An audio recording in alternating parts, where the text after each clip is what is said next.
All right, so call a meeting order. I have 5:29, but 5:32. Some announcements. Annual holiday tree lighting was Wednesday, December 4th. I guess this is a retroactive announcement. I always, I like to put it on because some number of people will maybe see it on the agenda that didn't subscribe to news and announcements, so. Yeah. Thanks so much. Even though it's already happened. So, Remind them for next year. Second announcement, Community Preservation Committee Annual Public Hearing is scheduled for Wednesday, January 8th at 6 p.m. That's an annual hearing that the committee is required to have. Call for volunteers, especially on the Capital Improvements Committee right now. There are many others. There's a complete list online on the volunteer tab on the webpage. While you're at it, can you make a call for volunteers for the Open Space Committee? I think we have 2 openings. Yeah, that's included on the Okay. tab. And Wendy, this one didn't make it onto the agenda, but it's in your packet. The what has now become a really fantastic annual tradition, thanks to Christine Marshall and Jen Vincent. We've got she's built a real strong partnership with Page School and the music program, so we'll have the Page School music performance holiday luncheon. If you haven't been, it's really fantastic. It's all the kids sing, they play their instruments. It's really impressive, and the food is always wonderful. We do ask that people RSVP so that we have an idea for food planning. Item 8, public comment.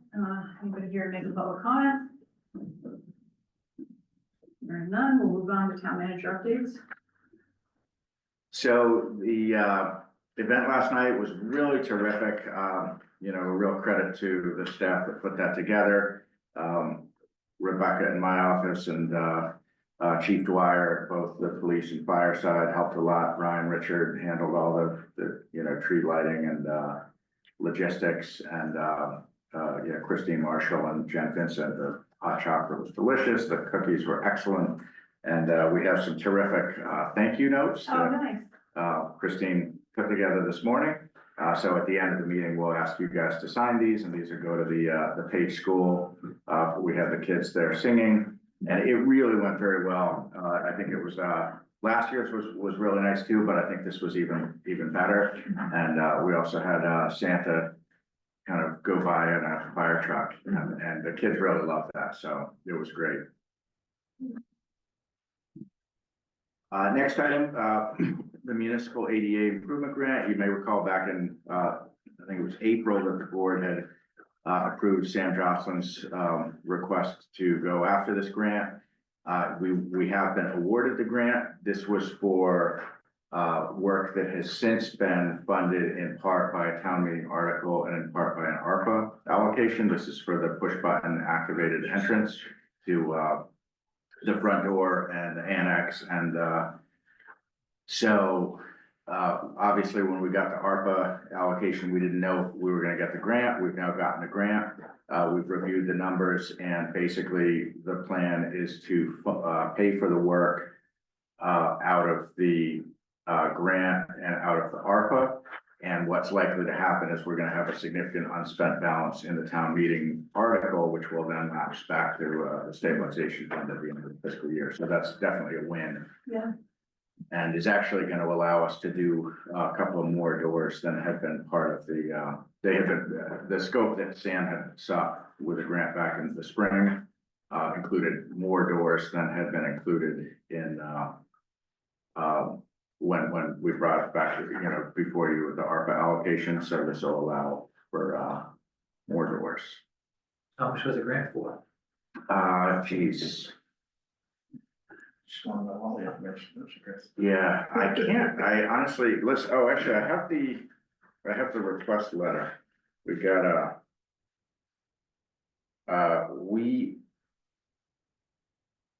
we asked for $32,000. And I think that's around what we got, but I can get you that tomorrow. Just curious. Yeah, all orders of magnitude. Yeah, it was significant money. There was a 20% match required, so that's been obviously met with the other sources of funding. So. Nice. Screen keeps blacking out. Have you seen that? I think it's just you. Just I intermittent, know there was a software update on this, so I don't know if it's to do with that, but, as long as it comes back, I guess we're all set. okay. Next item, MBTA Communities Initiative. We've got a dedicated meeting on this Tuesday night, coming up next week, joint meeting with the planning board, so we'll go into that in significant detail then, but in a nutshell, we did check in with the fiscal impact consultant yesterday. They're very close to getting us their report. We expect to have a draft report next week. And we'll work with the boards on when that will be, presented. The traffic impact, we're still working to finalize the scope of work, so we have not put that out yet. And one of the key threshold issues is it going to be for 2 sites or 1? So that's something we'll talk about Tuesday. And the goal would be to finalize and issue the scope for the traffic study next Wednesday, so we can get someone under contract and get that underway. We also had a very productive meeting today with myself, the town planner, Ray and Brian, with MVPC, both Gerard and Ian Burns, who's one of their housing staff, to talk about how they might support us. And it was a really productive discussion. I think that can definitely complement what we've already got, both in-house and with the work that's been done by Dawson and Flinker. So they're going to be working with Katrina over the next week or two to put together a scope and budget. One thing that's you may have heard with the MBTA communities that the Mass Housing Partnership has a bucket of money that they're basically making available for towns to support work on MBTA communities. That's basically like a 1-page form. It couldn't be much easier. And so that was something that MVPC suggested that we could, if we choose to, we could seek the funding from MHP, Mass Housing Partnership. MVPC is on their pre-qualified list of vendors. So we don't expect the additional work is going to cost the town any money, but we want to be as prepared as we can. So we'll talk in much more detail on Tuesday night about that. Right. And the only other update that I put into the packet was regarding the Middle Street Bridge.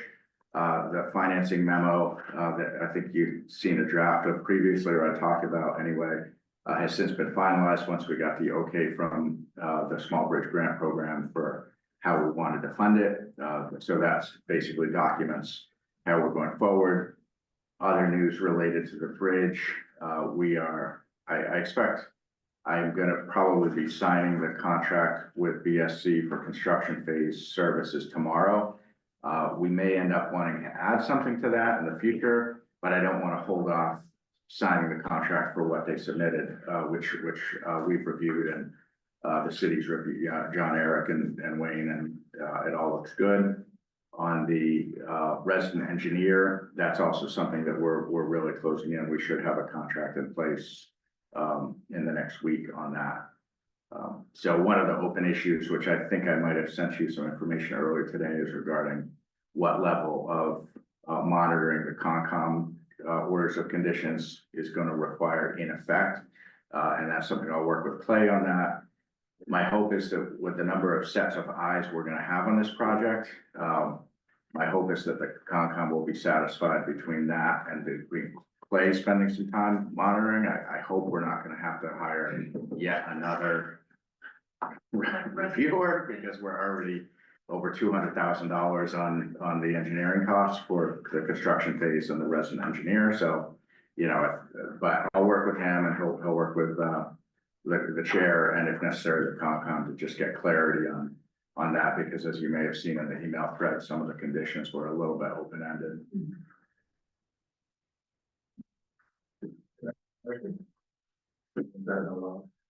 Usually you would be acknowledged by the chair.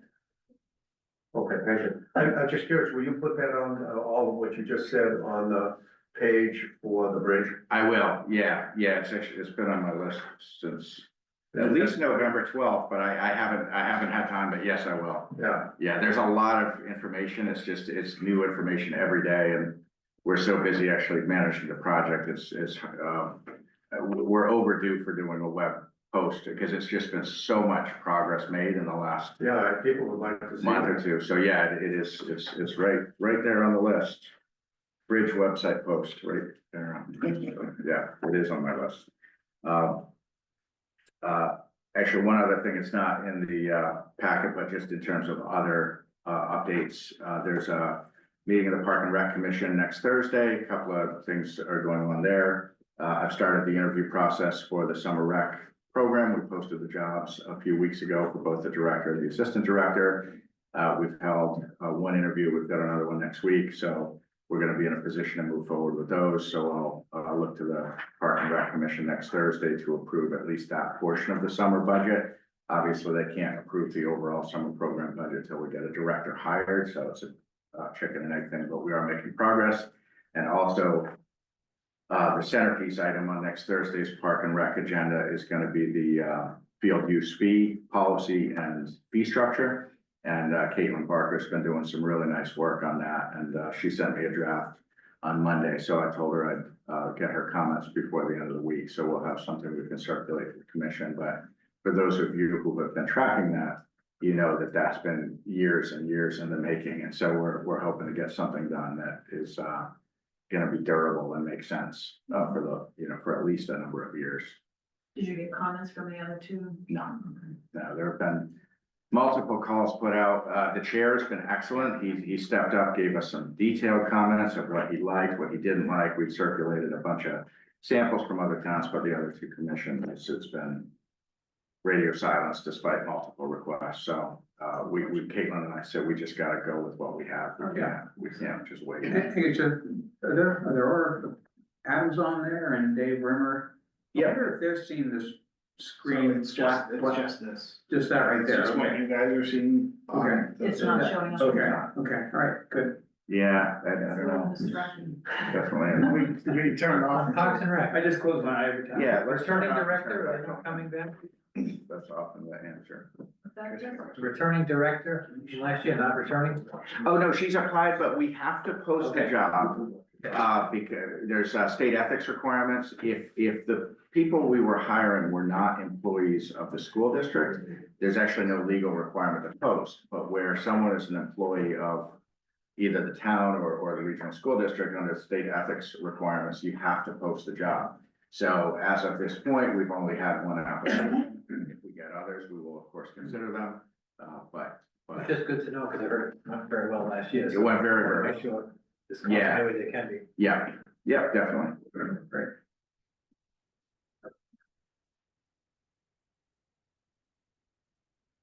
Okay.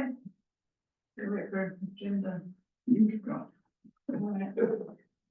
Department updates and discussions. We have correspondence, from our highway superintendent on Farm Lane.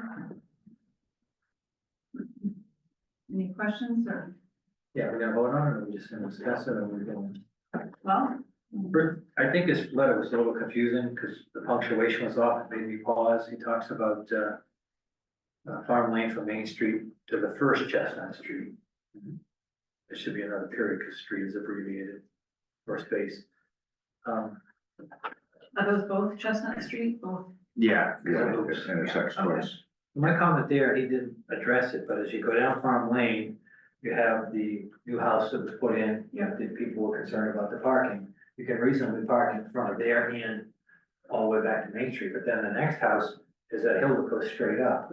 So if you start letting people park there, I would prefer to see a sign that say, no parking here at the corner. I think it's much more logical and let the neighbors be able to park in front of their house.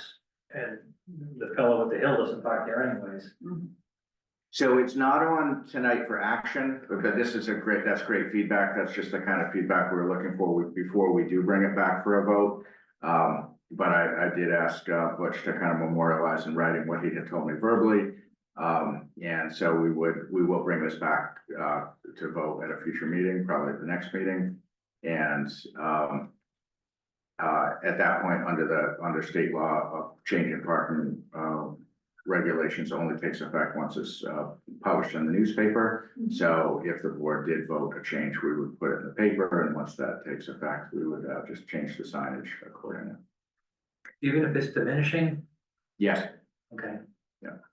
So as a reference point, if Butch is going on there, everybody goes out to look, there is a sign, just to the what is it, north of that new White House that says no parking either side. If you just change that sign out that's from there to the corner, no parking, that's a pretty appropriate location to. Can you point it out on there, Chris? Is there a It's under 120? construction. I think this was the new house, Yeah, the new duplex, Yeah, so right above where that tree is, this one right here. between. Yeah. Okay. Okay. because all of a sudden it goes on a hill up to that gentleman's land where the hill has been regraded where they put the new house in, so Yeah, but you can the see. driveway goes straight in. Got it. Good. So then in the winter, there's no parking at all? There's no parking anyway in the winter under town bylaws. And correct. when does that start? It's already. I think it started, started. Yeah, we put that on the, Yeah, or. No parking anytime or just not overnight? no, overnight. Yeah, no No overnight, right. No overnight or during. Snow. Plowing, Yeah, essentially. yeah. During plowing, yeah. right, right. Right. Right, so then you'll bring this back for vote? Yep. Okay. Right, item D, board commission and committee updates. Item A is a Tree City USA recertification. Any questions on that? Yep. We don't have anybody here on that, right? Okay. The very last sentence says, we typically hear about the final award decisions in mid-spring. What does that reference? This, So this is actually, they're seeking kind of a higher level designation than what was submitted recently, a couple of weeks ago, was the recertification to be recognized as Tree City USA. What Fred's email describes is they're actually seeking a higher level recognition, and that's what he's referring to would be reviewed in January or December, January, with an award decision. I honestly do not know we what. get a big the trophy or award a is. cash prize? I mean, I don't know what it means. I don't know if Is it, it yeah, another so when I, cap or is it? when I got this was the first I knew about it. I was involved with with filing the reapplication because it requires the signature of the town manager. But this other designation, I don't know other than what is in the packet, which really doesn't provide any information in terms of, is it a ceremonial designation? Is it actually a grant award? Because if so, it really should have gone to this board before it was. So it's something I'll check with Ted on It that. seems like it should have gone through at least you anyway, right? Yes. So, I mean, do you agree with this? I mean, we Well, don't. it's a recertification, so I'm not sure. Not the recertification. No, this Yeah, is but this something other additional. Yeah. designation.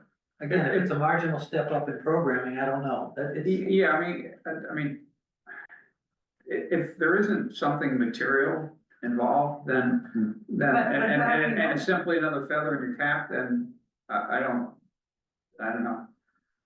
I mean, if that's the case, do you really, I mean, I will, You got so much on your plate but I already. think to Wendy's point, like, how do you know without, right, yeah, but that's the whole point of the approval for grant applications is to know what commitment is being made of either, any kind of financial match, which is unlikely, but any kind of, staff time implication of something like that. So what is the benefit of being a Tree City if there's no grant or what's the other, you put up a little sign entering town?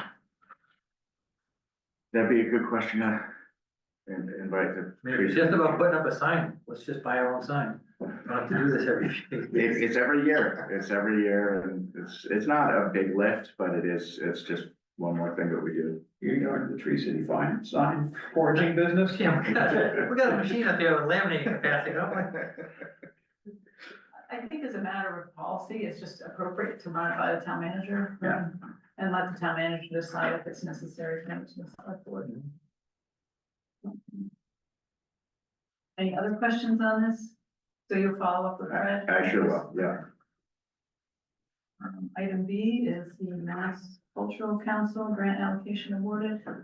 And that's a very routine annual grant, but we And you're got, on that, Jim? We actually just met, because there was a applicant who dropped out, so we were able to reallocate funds, so, I would say only about 4 or 5 projects didn't get any funding at all, and then the others were all fully funded. So, So what kind of projects?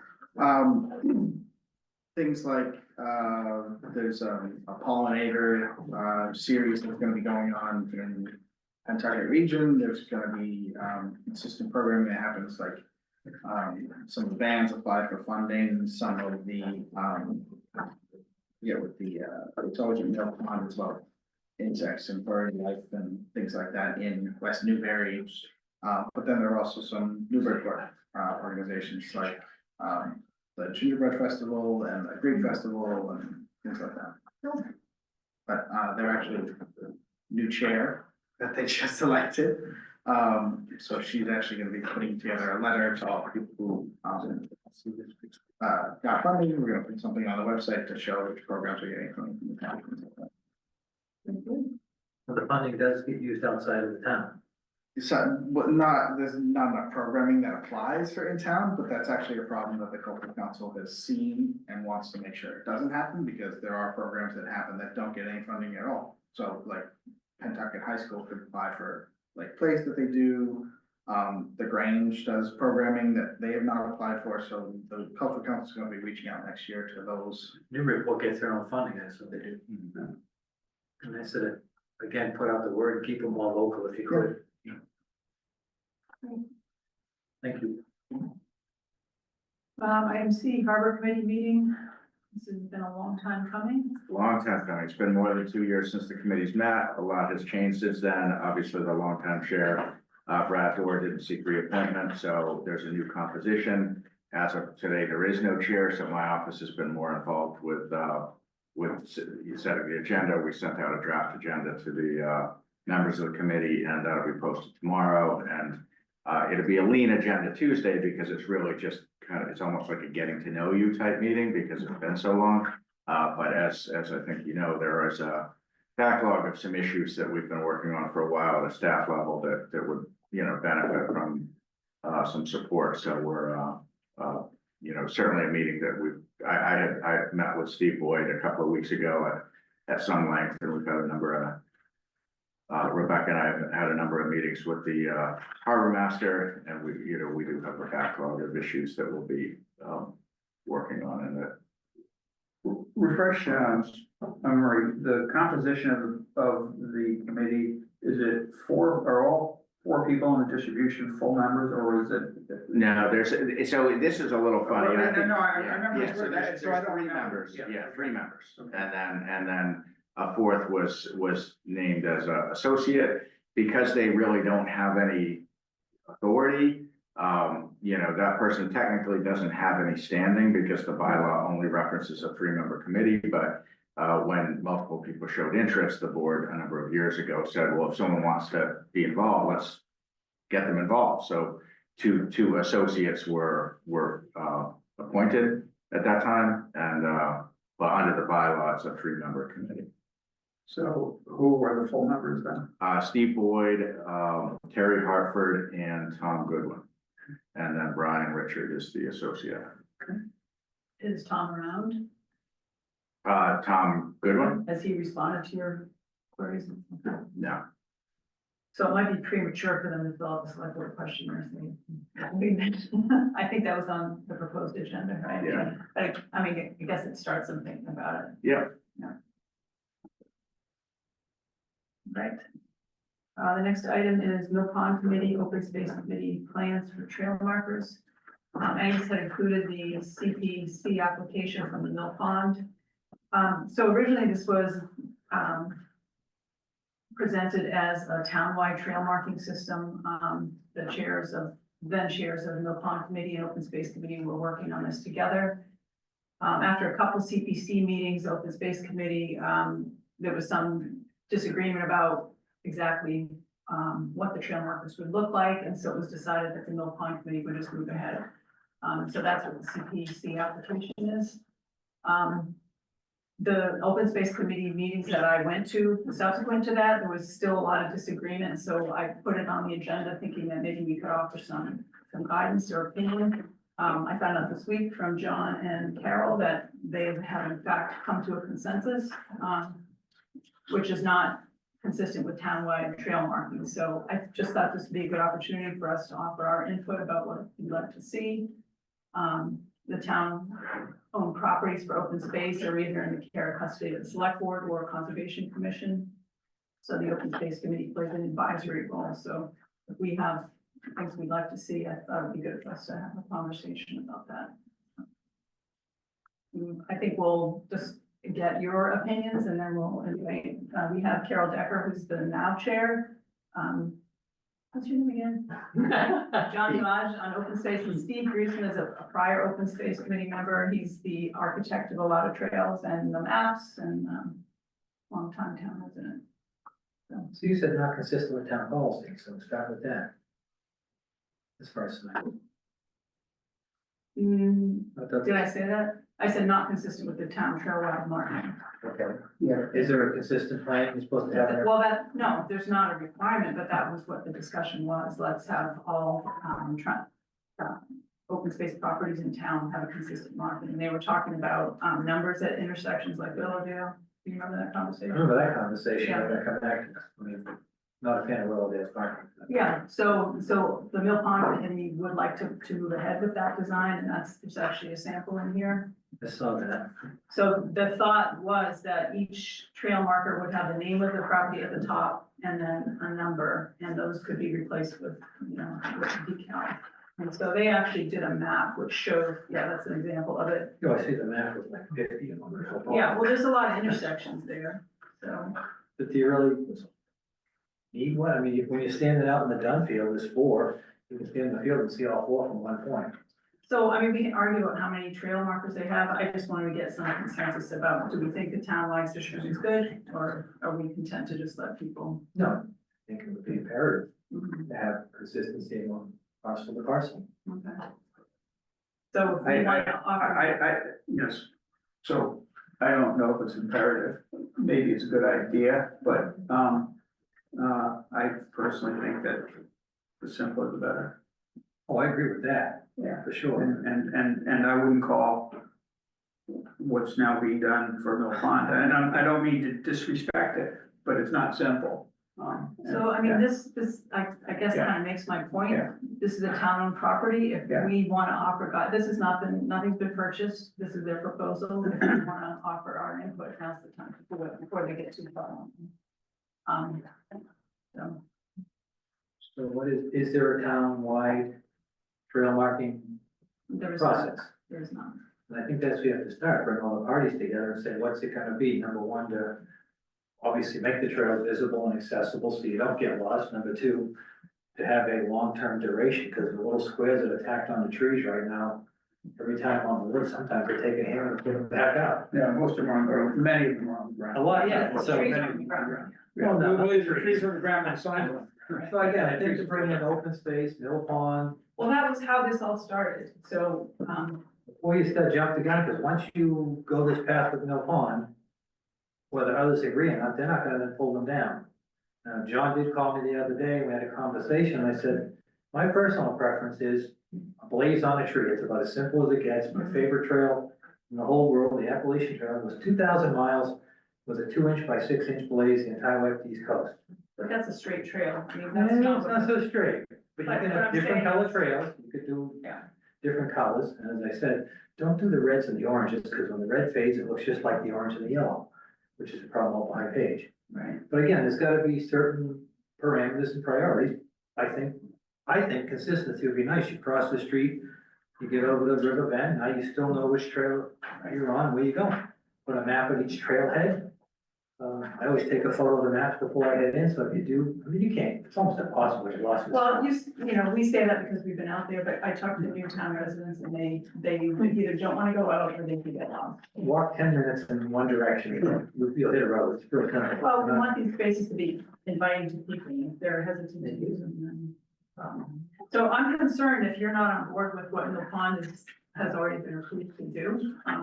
I think it's overlooked. I mean, I don't know what the policy. I don't it's been funded, I don't have a problem with them going forward, I just don't know if the entire town needs to be done that way. And then, of course, that flies in the face of consistency throughout town. So, there can be consistency, I mean. Mill Pond's the other side of the road from Riverbend, you're in a different area when you drive the road. I just,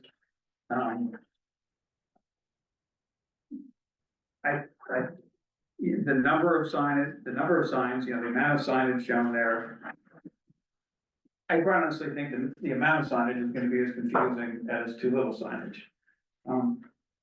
The way it's shown right now. Yeah, so yeah. did we review this, right, as part of the CPA? You know, and I guess that those. I'm just anticipating they're gonna say, what? Right, no, and that's why I say they should go forward with what they have there, because it's been approved, it's been funded. Did we see this level of detail before? It's in the application. I don't remember the exact dates. I do know that when it came to the board, all that was there initially was the eligibility application and that the funding application lagged behind. So I don't remember exactly when it was received. I believe when the select board and the FinCom had a joint meeting and voted it, it was contingent on receipt of the funding application, because all you had in front of you at that time was the eligibility application, which did not. Well, I do remember now what we agreed to fund, but I thought that, maybe naive, that there was consistency already established on the different properties. So to find out that they're gonna do one and other parcels could be different, it's just disturbing. And then when I see this map with, I don't know, 52, I see at least little signs. Some of these intersections are 100 feet apart. And I don't know about you, but Willowdale, I used to run hundreds of miles around here. You get to one, if you don't know where the previous one is behind you, you can easily get, Mhm. you know, if you're gonna try and confuse someone. And- All right. And then you'll have to have a map when you're out there.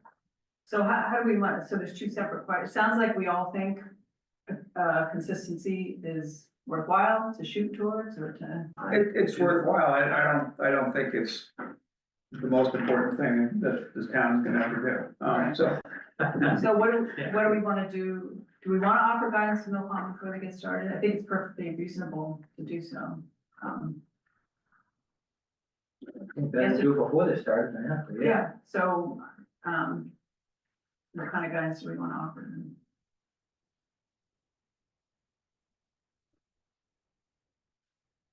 I'm not quite sure how to deal with the area where, I think where Chris is looking, where there is this cluster of, you know, numbers 20, 21, 22, 23, 49, 50, 51, or, I'm sorry, 48, 49, 50, 51, 52. So that's, or nine signs, and based on the scale here, I think they're within 100 yards of each other, so, That's because they're intersections, I would assume. I'm sure you're right. So is there a problem with them having signs at each intersection, or is it just not the way you would lay it out? To me, it almost seems like some of those could be considered to be minor intersections, not worthy of signing, because I think excessive signage is gonna create more confusion. So do we And wanna make a general suggestion to them to try to cut down on signs, or do we wanna make a specific suggestion? What's the long-term maintenance? First of all, my other question is, what are the signs even made of? It doesn't say, so I have no idea. Yeah, and it does explain it in here. Look, so. Yeah, it's some kind of vinyl composite, and then the numbers can be replaced with laminate. You can add decals with numbers. So the idea was to purchase, 50 Mill Pond signs, and then you could add numbers if you want to replace it or add a new trail or whatever. Again, are we too far down the road? I mean, we did agree to the funding, but I didn't know we agreed to this concept. So that's what I'm confused about. And I don't want to be pulling the rug up, at the last minute if they're getting ready to do this. So why don't I invite the chair to come to the next meeting? Or do you want me to talk to them offline about it? No, I think it'd be good to have a Okay. conversation. Okay. I think consistency would be nice. Yeah. Absolutely imperative in the scheme of the things in the world and life. This is a small issue. I'm not trying to make it more difficult. Right, it's important to people. Anything else? You invite Carol, Chair, did you have anything you wanted to add? yeah, actually, can I just say one last thing? Sure. Sorry, Carol. So, there's this sign that shows the overall layout. Mhm. Chris made a comment about when he goes somewhere like this, he takes a picture. It would be really good for there to be a sign under the sign that says, take a picture. Because a lot of people don't think to do that when they're headed out. I don't always think to do that. I mean, particularly if it's an area that I'm not too concerned about. Yeah, obviously, I'm not gonna do this here, because I've been out there enough times, but Right. it's an area I've never been before. There are times where I wish I had taken a picture. So it wouldn't be a bad idea, I don't think, to have that suggestion right there with the sign. Well, I don't know if they still do the Willowdale, Bradley Palmer, Raleigh State Forest, all used to have little box with the maps. You can take the map when you start and you drop it when you go back. A lot of these trails will now be on Greenbelt, geolocation. Yeah, that's the other thing, you just pull up your phone, you're not gonna get lost out here if you have a phone. So we're gonna cut off Carol, sorry. Yeah, so, I looked back in our minutes and we did start talking about signage back in March. And, one of the things that Grant was going to do was to have a subcommittee, but that never was organized. And we talked about it, we saw some examples, and so we had lots of questions of how, we didn't want numbers, we didn't feel the open space properties, we wanted to have more of a wilderness effect and people could be out there not to get lost. We wanted to have trail markers. And so we kept going back and forth, what did we want final? And then, who's going to put the nails or whatever mechanism into the tree and then make sure they're backed up? Because if you go into Break Hill, there's lots of old signage and the nails are now part of the trees. And we didn't want that. So we looked again at the whole trailblazing system.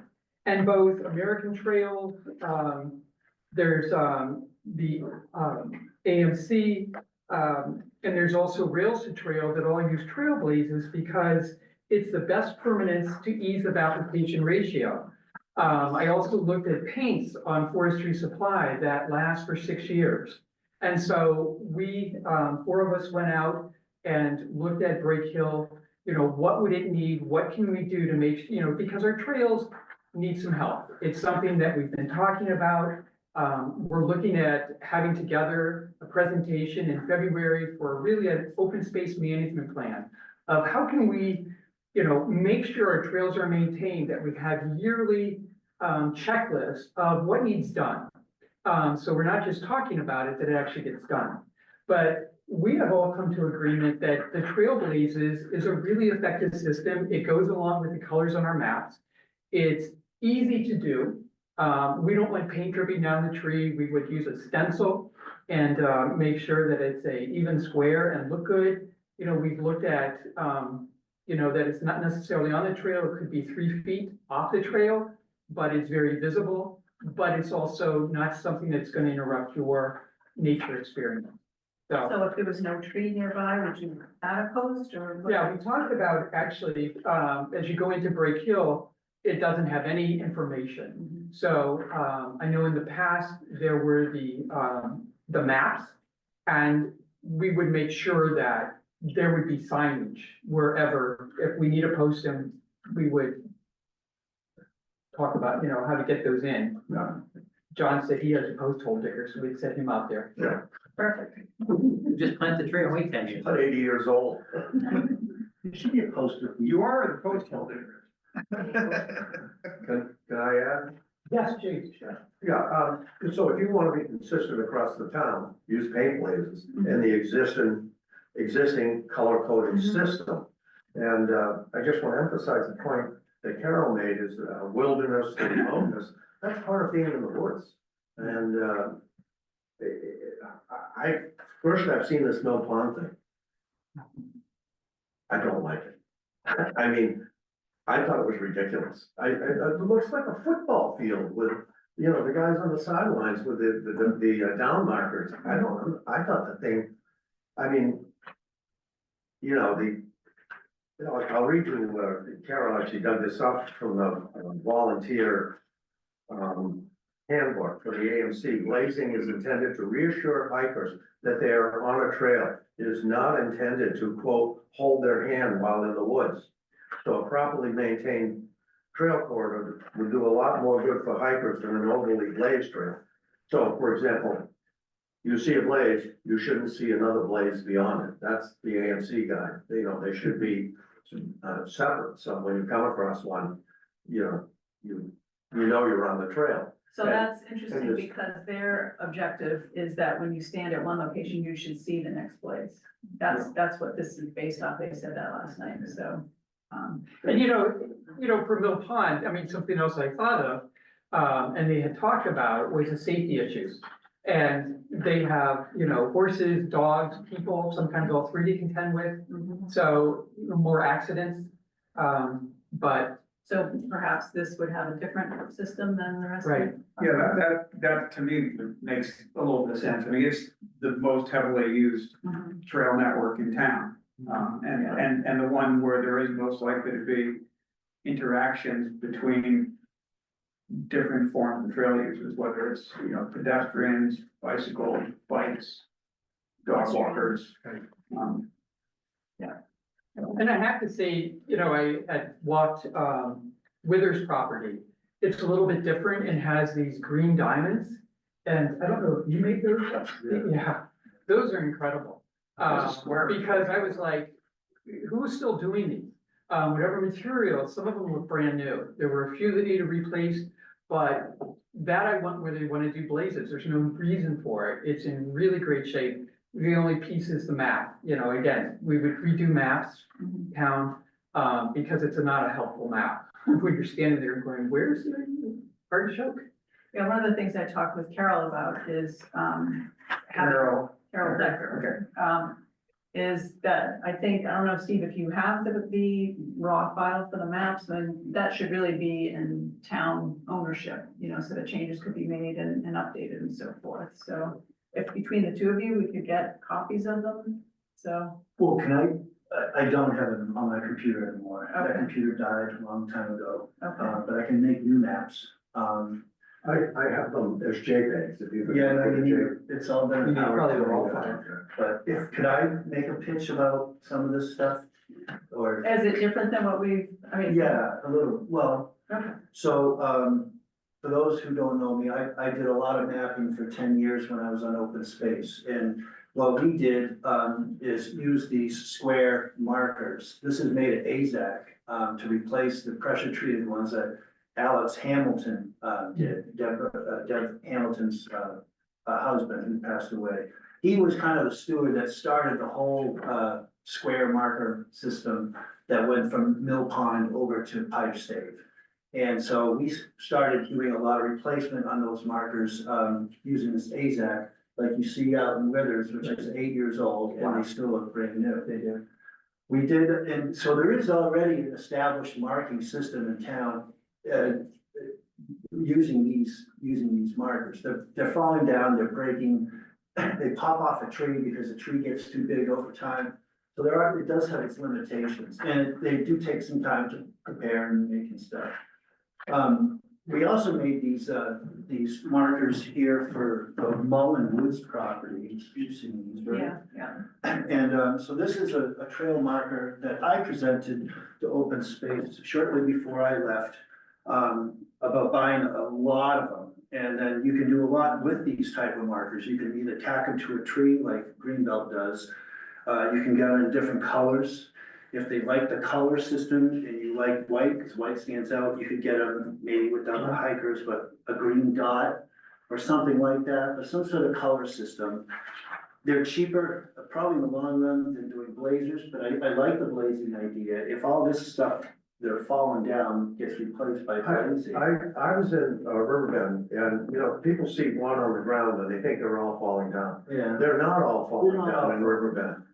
Riverbend would be well marked if a couple people went out in a couple hours and put blazes on trees, where they have fallen down or where there's long lapses of no markers. And you'd be done for theoretically several years. So, The biggest solution to this problem, in my opinion, as a trail guy, is what we did in Mullen Woods and Withers. Those are the last two trail networks that I made. And all those laminated maps out there were each one at each post, and each forest has probably maybe a dozen, 9 or 10 posts where these things are hung, if you guys have seen them. But they all say where you are here now, in a big label. So when you're in Mill Pond and you're in the woods, and you come to one of these major intersections, not the 40 that you see here, but you put these posts up at the major intersections with that map, custom for that location. That would be a big help for people to help find their way, because it's kind of a common knowledge thing. I wish we did it for Riverbend. We didn't do that for Break Hill. This doesn't show it. So it's kind of confusing. I agree when you're in the woods. We wanted to do something like this. I remember to Mill Pond. I think I designed or was gonna have about 20 posts to cover all the intersections and street entrances. In bio markers, but there was, even back then, there was some, a little bit of difference of opinion, between the Mill Pond committee who governs this place in open space. I don't know why Mill Pond isn't part of open space. Why don't you use their little clubhouse on the pond there? But it's a shame because it really could use some improvement, and what they're presenting right here is, I like their idea a lot better than something like this. Okay. Well, it seems like maybe you could call for the open space committee. I hear they have openings on open space committee. Yeah. Hey, Steve, you ever heard of backing up your files? Yeah. Yeah. One thing just on that, we have these all in PDF and I want to really commend you and thank you for this. With Acrobat, we can do text changes, we can create JPEGs, put them in PowerPoint, drop a star, you know, we can't edit lines, there's certain things we can't do, but we can work with these to some You extent. couldn't add a trail, for example. You could, it might be crude, but I think if you played around with line weight, you probably could do a reasonable job. So anyhow, that's something that I haven't met Steve before, so I've seen your work and thank you, it's excellent.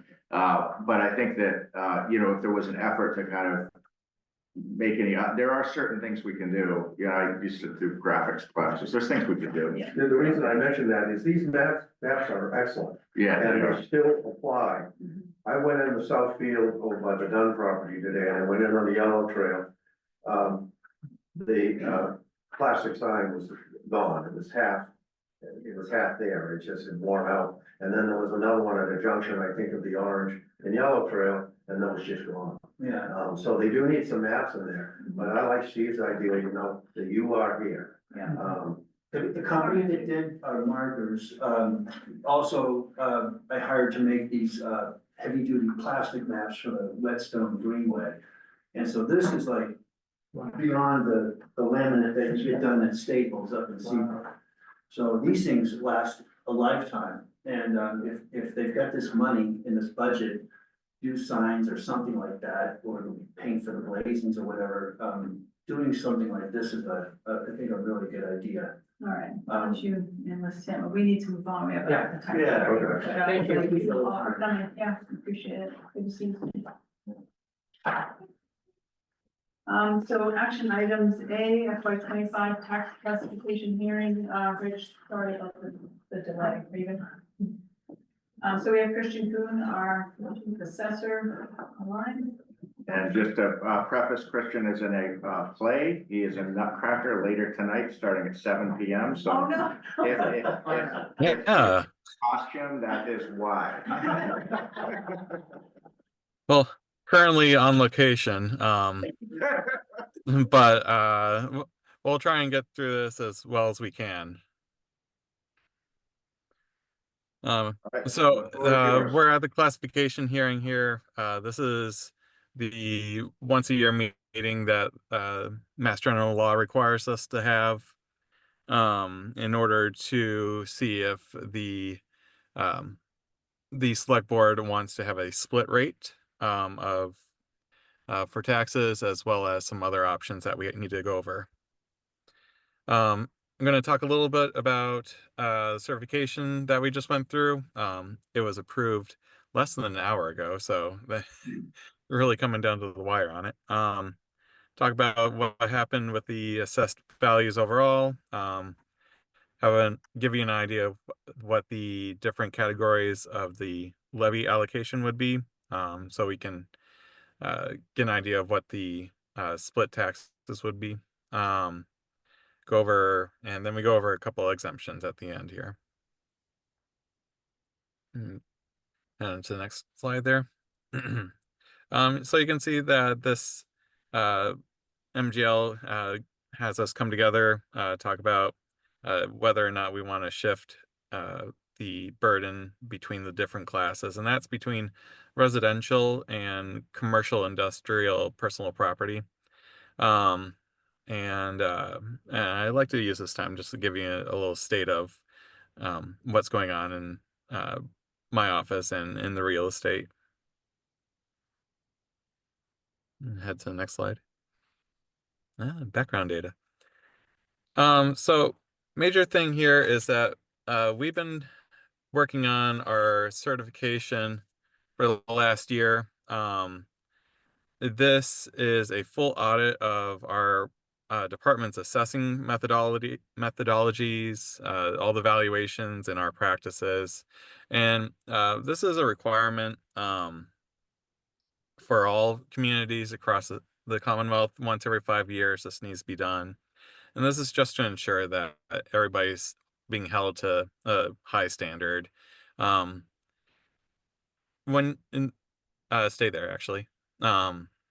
Years that we aren't in certification, we go through what's called an interim adjustment. That's kind of like taking your car into the shop for its once-a-year inspection, make sure that everything is running smoothly, but not doing any heavy work on it, hopefully. But for certification, it's more like taking your car in at 100,000 miles and having everything checked out, make sure that everything's operating the way it should, and resetting anything that needs to be fixed. So in the certification process, it wasn't just adjusting properties up to market level. I went in and adjusted uh, really down to a very detailed level of changing how we come from data into evaluations and making sure that we're getting the best values that we can that match up against the market. Um, this past year has been just working with the Board of Assessors, the DOR, Maureen on my staff, working with Angus and staff in other departments. It's been a very big undertaking from everybody. Um, Following the preliminary certification, the assessing department met with owners from 49 different parcels to discuss their valuations during the public disclosure period. Meetings were all good natured. It was a lot of, extra work, but I feel like a lot of people came out of those meetings understanding assessing a little bit better. And really, that's something that I've always tried to impress upon people is just what I'm actually doing and trying to dispel some fear of, a rising property value. So the assessed values for this year came from a sales study from January 1st, 2023 to December 31st, 2023. It resulted in an overall increase of the town's value at 2.8%. I had originally projected this much higher, but uh, during work with the state, they wanted a more conservative value on the updated. So that came down a little bit from where I had originally thought it would be.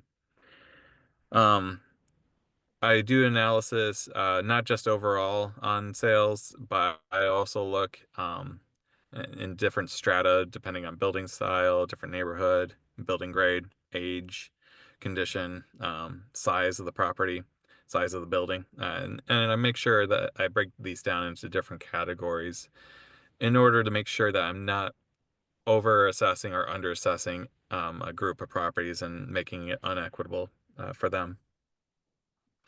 Um, the I break all those categories down and I look at the different statistical analyses that I have available. And here I have them for overall. The assessment to sale ratio, the goal of 100%, you want to be able to hit, right on the um, actual sale price, but that doesn't always happen. Usually doesn't. We have about a 10% wiggle room on either side of 100 to get those in. But our median this year was 99%, so that was pretty good. Um, the coefficient of dispersion, that's how tight the grouping is. If you have a lot of assessment to sale ratios that are all over the place, you can still end up with a good median assessment to sale ratio, but you're still not having an equitable and fair assessment. So you liked having that coefficient of dispersion nice and low. That means everybody's grouped relatively close together. Goal is less than 10, and really we'd like it less than 5, just uh, with the character of the town. And then we have price related differential, which is at 1.004. This is a measure of how assessment to sale ratios are doing at both ends of the market, between higher priced homes and lower priced homes, making sure that the valuation model is not regressive or progressive, and just another way to ensure that we're having a equitable assessment throughout different strata. Um, Housing market remains pretty competitive in West Newbury, especially in condominiums. Those have seen a big uptick in value recently. Um, and the other thing that jumped out at me was that the typical single family dwelling in West Newbury, right in the middle of where an average one would be, they saw a larger push in assessed value. Um, and top of the market remained relatively flat from last year. Um, you see it broke that down by different percentiles, and the different increases between the percentiles, and that's due to two things, where one, the market moves in different patterns, um, and there might be one part of the market where you see a faster growth, but that's just because there's more demand there than in another part of the market. And it's also looking for data. If I don't have a ton of data to support raising values or lowering values in a certain part, I have to do my best to interpolate what's going on there. Um, but the higher end homes, I think, from the previous year, they had shot pretty high in FY24, and so they just remained flat over that FY24 to FY25 is what happened there. The commercial properties decreased of 14%. I took a look at that after thinking about it for a while, and something jumped out at me. It was there is there was a conference center on Middle Street that switched to a single family residence. So a lot of that decrease is actually due to the to that one property leaving that class. So if you don't look at that one property included, the rest of the commercial properties stayed relatively flat. Personal property remained increased a little bit. That was due to utilities. And again, overall taxable valuation of the town increased to about 2.8%.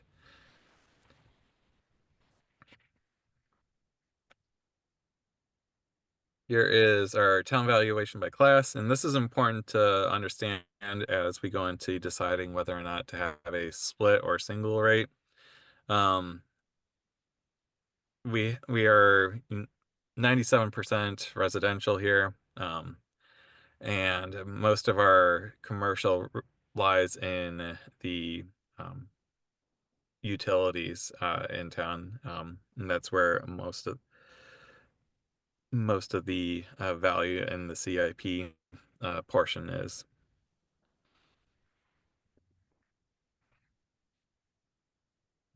Before getting into going forward, I thought best to just see where we were overall. This is the past 10 years of the average single-family tax bill. One of the assessors in Essex County keeps track of this year over year. Last year, in FY24, we were the 24th highest of 34 communities in, in Essex County for average single-family tax bill. And I'm sorry, Kristen, can you repeat that last part? Sure. 24th out of 34, I think you said? Yes, that's correct. Thank you. Okay. So looking at the levy and the valuations, I have a projected tax rate, if it were to say a single rate of $10.80. That is down 2 cents from last year. It's not surprising, seeing that the overall valuations didn't increase too much. So the tax rate didn't lower too much. So there's just that balance there that goes on.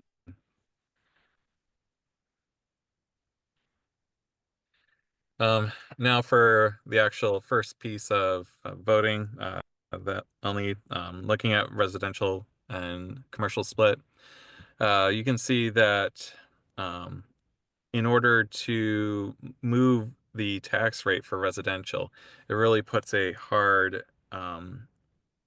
it increases the CIP tax rate significantly just to lower the residential a little bit.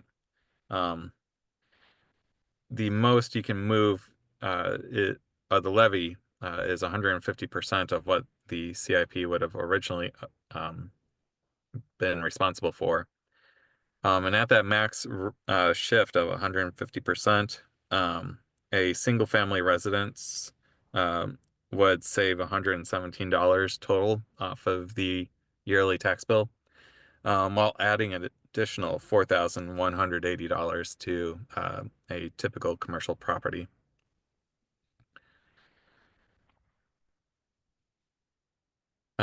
So I'll need a vote on whether or not to have a single rate or a split rate is the first. So do you want us to vote as we go through it or? Yeah, I think that's good while the slide is up. So any questions on this particular decision point? I'd make a motion, make a motion that we, use a single rate, for, the coming fiscal year. I'll second. Chris, are you thinking? Yeah. All right, any discussion? Christian, how many commercial properties do we have in town? Did you already say that? There are 9 solely commercial properties in town, as well as I want to say 20 industrial properties, and then we have probably 12 personal property accounts. And there's a bunch of mixed use that would combine residential and commercial, and I'm not sure of the numbers on those. Okay, that's good. Thank you. So you asked if I'm thinking. I'm trying to think carefully because I know we're not supposed to influence the assessments. And the tax rate and the assessments are tied together and teeter-totter. Mhm. My review of the assessments, it seems like a mess. And there's just so, I mean, I did a little analysis. I don't agree with it. And so to sit there and then support the tax rate contributes to the problem. So I know you guys are gonna vote for it, I'm just gonna abstain on the vote. So do you have concern about this particular vote, whether to be a split rate or? No, I don't have a concern about it, I'm just not gonna vote favorably because I think With the overall? it contributes to the overall problem that I see. Anything else? All right, all in favor? Aye. Abstain? Okay.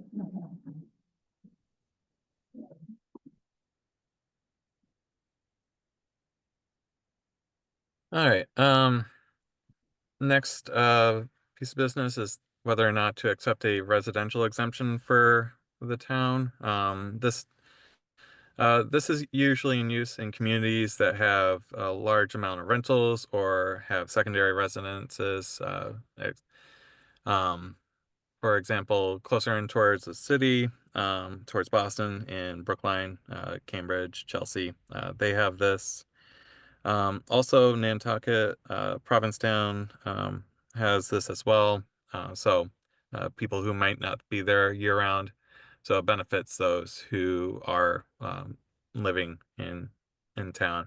And just by the way the mechanic of this exemption works, it also benefits um, the lower half of properties underneath the average, which in our case is 902,000. Um, Typically, we haven't adopted this though.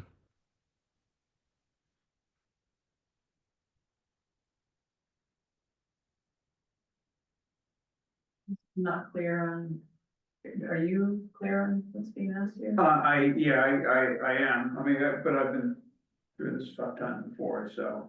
Yeah, because I don't recall. Well, the residential exemption would, gives up to, as I say, up to a 35% discount to properties where people live in them year round as opposed to them being second homes. And, there are communities where there are significant number of vacation type homes. But we'd have to make that up somewhere though, right? In order for the. Well, yeah, I mean, we don't have the vacation homes So it's, here. are you saying it doesn't matter if we do it or not? Because it's not relevant? Or- Well, it Yeah. still would affect people who would be able to apply for it. And it would benefit those with property values under 902,000. But what that does is that it shifts the tax levy in the residential category to other residential properties. Mhm. So the properties valued higher than 902,000 would pick up the slack on that? Yes.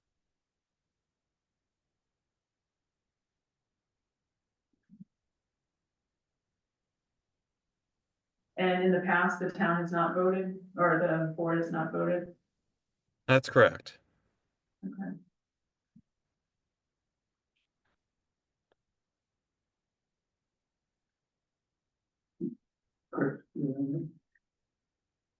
My suggestion, the town's never done in the past, I would start now. You have to make a motion and vote it negatively. It's kind of an interesting concept, kind of, taxing the rich. I mean, essentially, isn't that what it's doing if we don't actually have people with second homes in town? That's correct. That would be a very, I guess, progressive thing to do, but I'm not sure if that's our job. But do people have to, if the board did vote this, wouldn't people have to apply? Yes, it It has would an not be application automatic. process. Okay. So only some number of people would actually apply. Correct. And these would be people with values higher? No, there would be people with properties that are under $902,000 I guess I'm. could get up to a 35% discount. If, I guess we would have to assign, would we, who would assign the discount, the maximum discount, or not the maximum discount, the applicable discount, who would assign that? That would be the select board. Yeah, okay.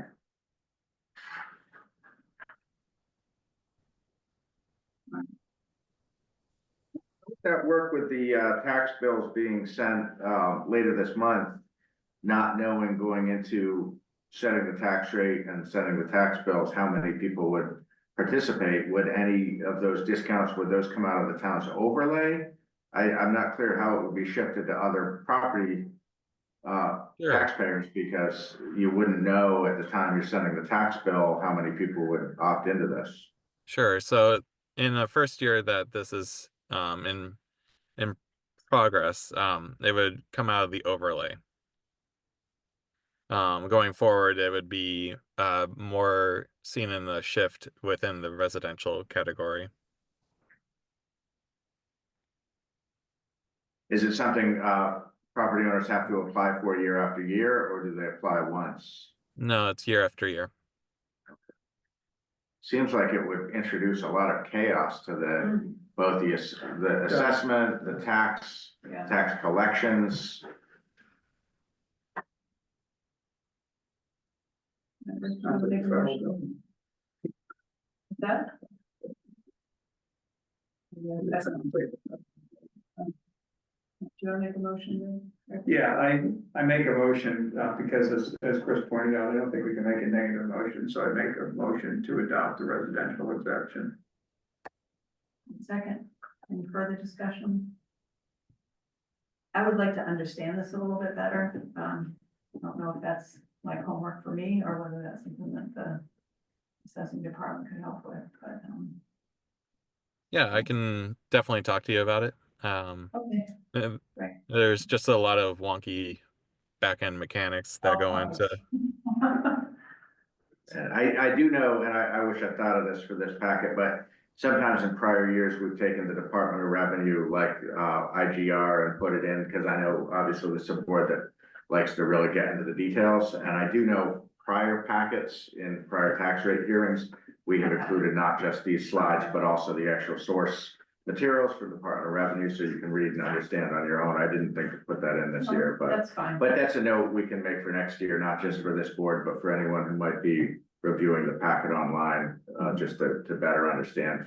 Rather than, bullet points, but to really dig into it. I do think you would come to the conclusion to not approve this, but obviously you should fully understand that. It would, if you're into progressive tax policy, I guess this would generally fall into that category, although it certainly would But I be. don't think that's perfect. what it's designed for. Yeah. Yeah, so, all right, all in favor? All opposed? Nay. Nay. All right. Next, little bit of business is the small commercial exemption. And this would be an exemption up to 10% discount, the value on commercial properties. And to qualify, the property must be under 1 million, and the business there must have 10 or fewer employees. Not a lot of communities adopt this. It's not very beneficial to the actual business there, but to the property owner. So it's, in my opinion, it's just not a very well thought out exemption. But it's something that we need to discuss and vote on.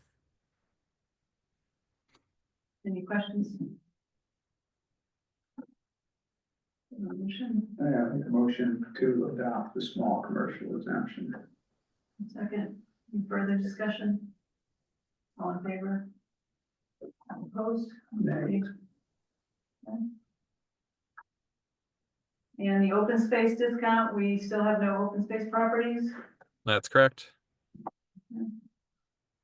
This one confuses me every single year because obviously there's open space that we think of in conversation, but that's not what this is referring to. Yeah, Christian, could you explain what qualifies as an open space property, please? Sure, I can give you an example that we almost had one this past year, but there's a property where it had been in chapter land for quite a while, and was going to come out of chapter land, but still remains open to public use. So it isn't able to be built upon or used in a typical residential fashion. And it's open for public use, but it's not in chapter land anymore either, where you would see it might be in like 61B, which is a recreational use.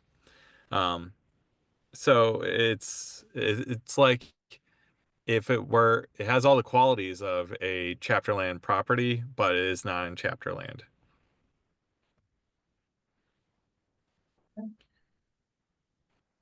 Okay, so I make a motion to adopt an open space discount. Second, any further discussion? All in favor? All opposed? Nay. Opposed? All right. All right. So final slide here. You can see you have a median assessed value of 837. That's up from last year of about 808. Sorry, 1 second. And the assessed value or a tax bill of 9,046. That's about 3.18 increase over last year, or $278.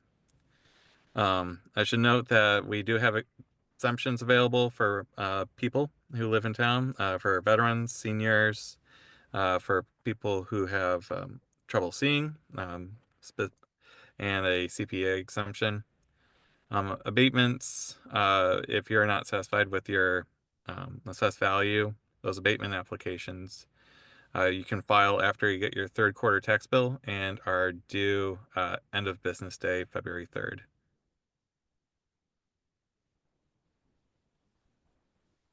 We also have 2 members of the Board of Assessors here. Did you want to add anything? Any further questions from the board? All right, thank you, Christian. Thank you so much. Break a leg. I appreciate it. Have a good night. Come on, Christian, turn on your camera. We want- All right. What are you playing? I am What's a your party car? dad. Party dad. Yeah, And your 2 daughters are in the play with you, is that right?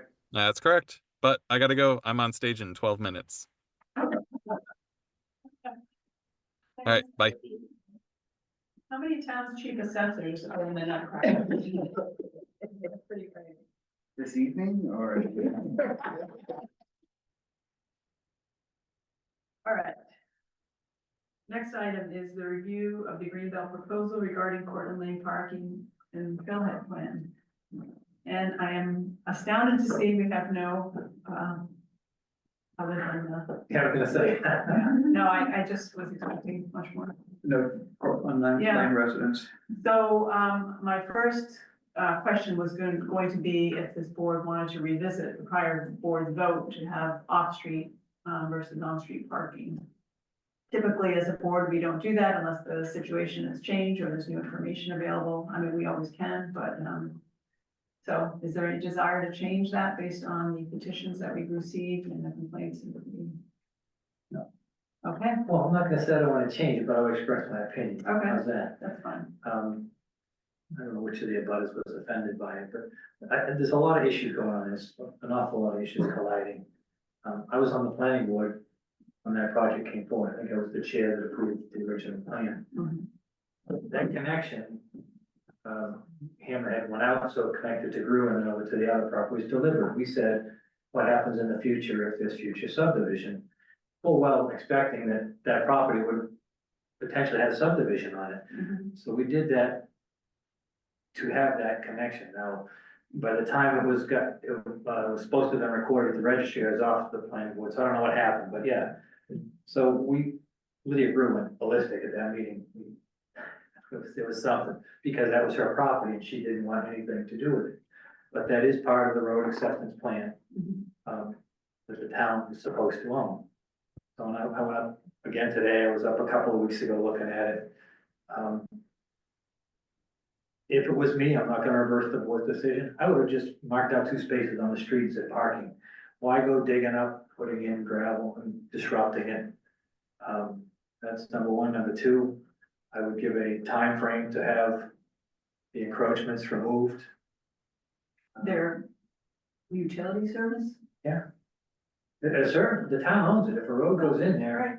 the longer it stays, the more confusing it gets. It should have never been put there. That's not the town's problem. Mhm. I know that's blunt and harsh, but we recently just found out about what happens when you don't address these things, and you end up in court 20 years later trying to unwind it. That's not a good, I'm talking to Sawmill Brook with Right, of we had course. no encroachment there that we ended up buying. And then I guess the other components, a lot of these packages, as I understand the abutters want to use it to go through and It seems they have a reasonable right to do that, and I don't think what we're proposing would obstruct their use. I mean, it was intentionally designed to allow that use. no, but I like simple, so Yeah, just take on the street, mark out 2 rectangles, parking, and put a trailhead sign.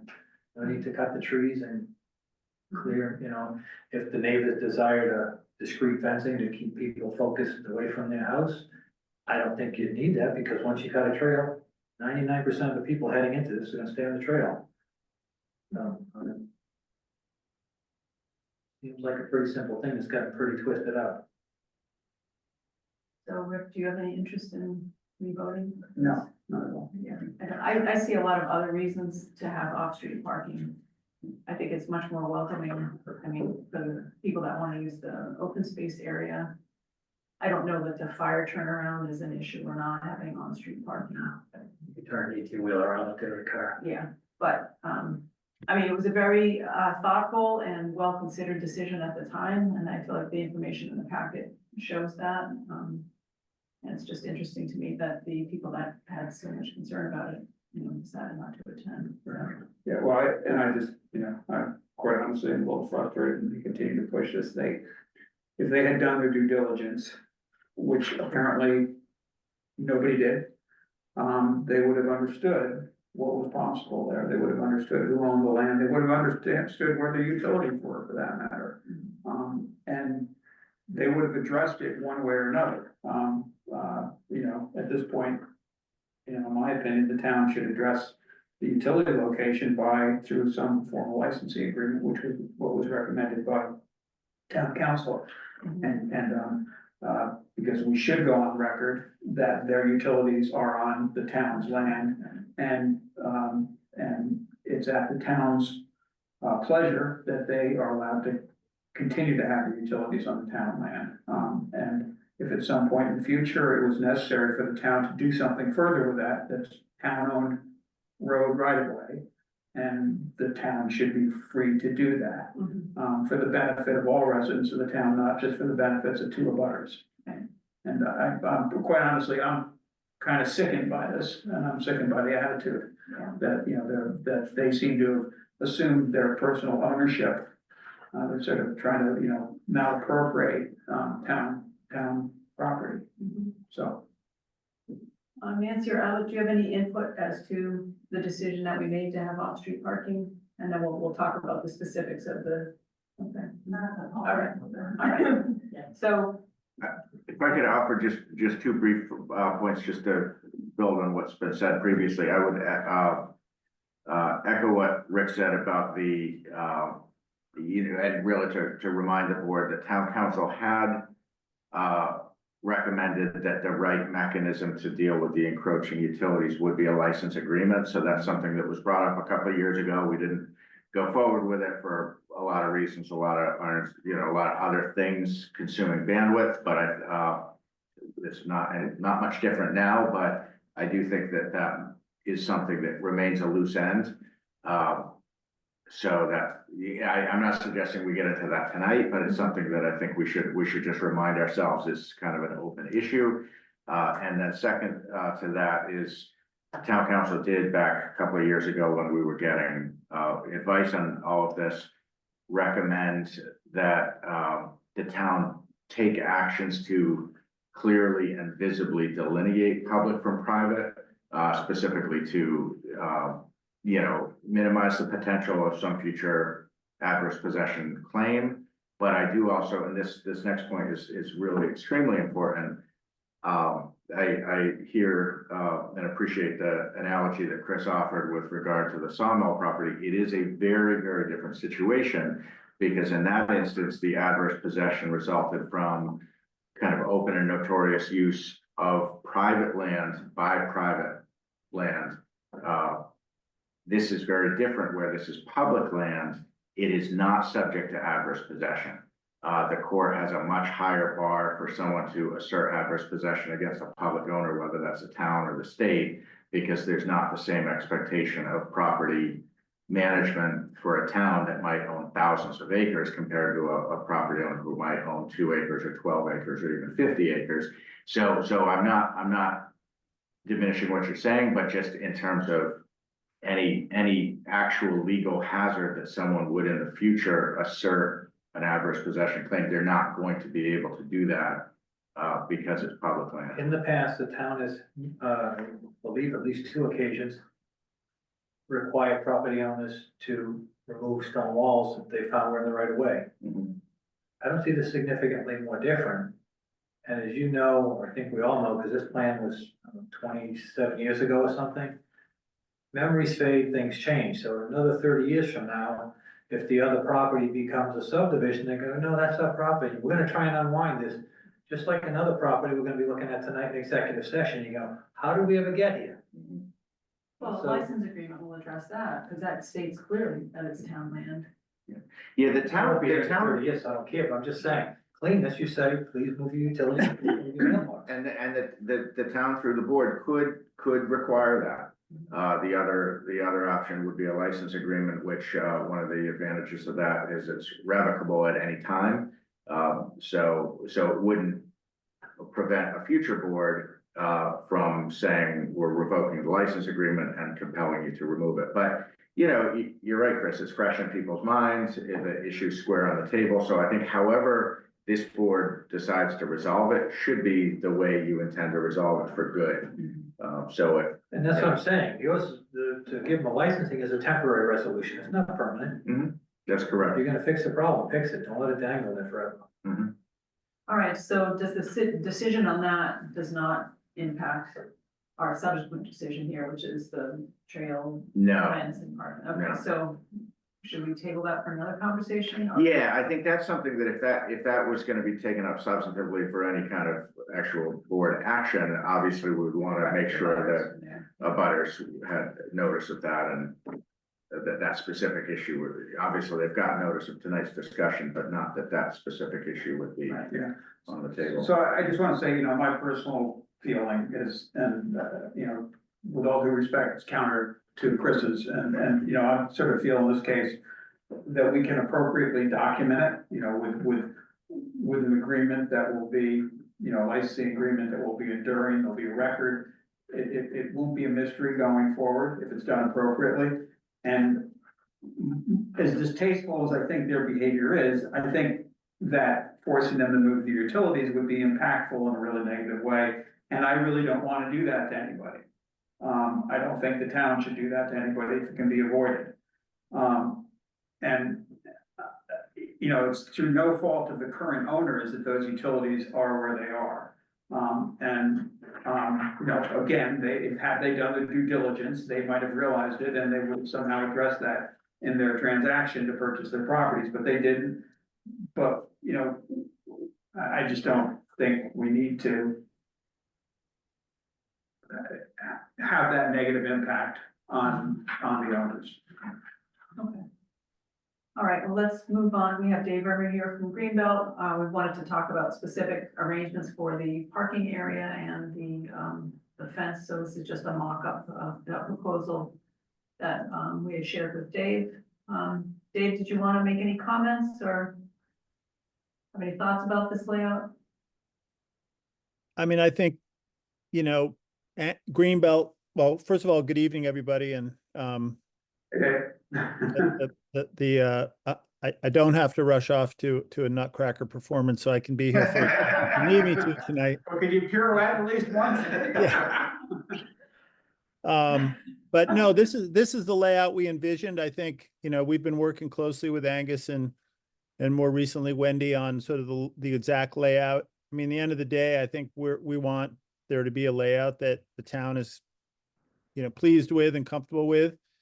That we're willing to take the lead role in implementing. So that's kind of where we're at. I think it's really, as much up to the town as it is up to Greenbelt to feel comfortable with the ultimate layout. And a trail doesn't show on this, but it would run to the west and then it would run down to the south and connect into lot R2311, which Greenbelt now owns. Yeah. So the thinking behind this particular layout, the parking would be about 24 by 20. When we met with the abutters, On site, they were very concerned about keeping people on the trail from cutting through their yard. So we had talked about some kind of fencing that would just delineate their property line. So this is, you know, about 5 to 10 feet off the property line. We thought, you know, I kind of just scaled that where the R 2425 is already developed in lawn. I have no desire to, you know, put a fence in their lawn if we can avoid it. And I also wanted to leave the back open so there'd be easy access, you know, to the Palatine property. Come out. So if it was 24 feet wide, would that be adequate for any kind of equipment you would need to? I think the parking area is fine. I guess Okay. the question are what the trail makeup would be coming in westerly, if there are any trees that would impinge on bringing equipment, because that would kind of center the access Yeah, westerly. good point, yeah. I mean, my thought is after we come to some kind of general consensus, we would definitely want to meet on site and, you know, look at the details of, Yeah, we looked at it a little bit, yeah. you know, a while back, and there aren't a whole lot of trees that are large. There may be nothing that would actually, you know, because I think, is it 6 inches or 8 inches where, beyond that, we need a public hearing to remove the trees in the town right of way. That's correct, yeah. And I don't recall what the limit is, but I think that's right. there may actually be none, or if there aren't many. There's a couple. Okay, yeah. Well, I think and his so- point is that by narrowing the width, by having the fence, then perhaps. Right, then, yeah, so, but if, you know, you do that sooner as opposed to later, because if the trees put on a half an inch a year or an inch, you know, then, you know, you wait 2 or 3 years and now you're gonna have some more larger trees that you have to deal with. Yeah, so I guess the question is, that being a town right of way, I know Butch had recommended removing some of the larger diameter trees before they reach 6 inches. Yeah. Like, is that with the town, like, who would do that? Cause that's, town property, right? Like, I would think the town would do that, Angus, is that? We certainly would be able to do that, yeah. We'll sell you the lumber though. How many more do you got? Just kidding.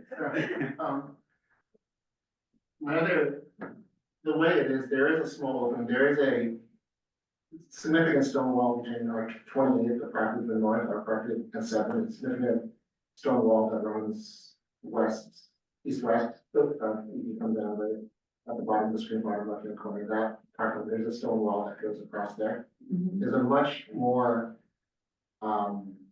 dilapidated, short stone wall that runs north-south, and that jog that I described. Right. The easterly boundary of R8. Okay, Do you want to Sure, I'll just, come. And so there's actually an old cart path, so there's an opening in the stone wall. I think from here to here, there's an opening here, or somewhere abouts there, and then there's a very, very short stone wall that runs here, there's a significant stone wall that runs this direction. So there's an indication this is the way in, because the stone wall's missing from the historical Yeah. cart path there. okay. So I guess my only. But that's direct, isn't that, your property is the upper property? It is this one. Yeah, right. Yeah, so it's great, it's So that's a natural way. to It's a go. perfect access point. I think that's how it was designed. I think the planners might have had that forethought, that made sense. I guess my question is, when you had the proposed split rail fence, could we just run one along oh, that so, just to close off, so we could remove the split rail when we get into it? So their property's not confused as the walking path, I would assume. Right. I see. I was There's a trying to- big break, 'cause there's a big yeah, I break. was trying to not have a fence there so that you wouldn't have to deal with going through it. So are you saying run a fence the whole border? just the jog in between what the town property meets ours, just that one little segment. And then it actually meets another stone wall that goes with east-west. So, and yeah, we can pull posts, split up. It's pretty easy to come out if you have to get it coming through. Yeah. It was just, I didn't wanna touch any stone walls, and there's. All right, so what do we need to do here? I guess we need to agree on. Yeah, I mean, before any work is done by Greenbelt, obviously it's town right away, just as has happened with other work in public rights of way, the board votes, just actually, as you did just 2 weeks ago on the very minor work in the Coffin Street right of way. So I think once there's a plan in front of you, whether it's this one or whether you want to add this, detail of the, additional fence, I think at some point, we're gonna want the board to vote a physical plan that we all can point to and understand, and then that will be the authorization for, Greenbelt to do their part, for the town to do its part in terms of if there's tree removal, and certainly the parking is something the town is gonna be doing. Signage is something, Dave, I don't know we've talked too much about. I think we're envisioning like, a very modest sign at the parking area, just like to let people know where they are. Maybe we'll put up like 47 trail markers between here. Just along the rail fence, actually, there should be 2 different systems. I can promise you, we have a consistent. Every post. All right, so what do you two think about just running the split rail also along the power chains? I think that's fine, it's a reasonable request, I would want the same. Okay. And you just run it up to, again, split rail, the nature of split rails eventually needs to be replaced for maintenance. Yeah. So, if it just went up as far as you said the stone wall Yeah. gets larger again at some point, if it just went up to that point and then the stone walls to continue, then, just So that's an doing what additional- we can to minimize. So an additional 10 feet or 20 I feet? think it's like 20, no, that whole distance is about 50 feet, Yeah, so 20 20 feet. feet, 20 okay. 20 feet. Just to mark off that opening in the stone wall. yeah, that makes sense. I would just want to acknowledge that I think that while there have been discussions with Greenbelt going back to before the property was acquired in terms of, generally discussion of parking and fencing and division of labor, there's always just been this general agreement, of the town would do parking, they would do fencing. I would just acknowledge, I do think the extent of fencing that's being talked about probably goes beyond what they had envisioned, so I had represented to Dave, I think we view this as a shared project, so I think, Dave, you can sharpen your pencil in terms of what your kind of tolerance point is for cost. I know you had sent me some figures in terms of what the per length cost on split rail fences, but, I think if there needs to be a cost share, if you guys are willing to do it all, that's wonderful. If you do get to where you feel that, you need a cost share on that, I think if you can let us know that, we'll work with you to make sure that it gets done. Is there be, I don't, and I should qualify by saying I have zero authority to make that. do you think that there's sufficient funding available in the DPW budget to? That would be the question, if there was a gap, if Dave said, hey, this is gonna cost X thousands, and we had anticipated 0.7X.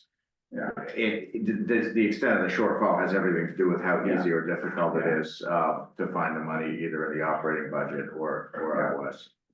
Is it an option to purchase materials and have DPW staff install it? I don't know if we can save that much by doing it that way, or whether they can even handle the additional. I think they could, with the addition of the new full-time person this fiscal year, we definitely have more manpower than we've ever had for the last 15 years. So, my experience in, since Butch has taken the reins is, as long as he's given enough lead time and he can build it into their schedule, and as long as we're not doing stuff on a crisis basis, his crew has been incredibly responsive.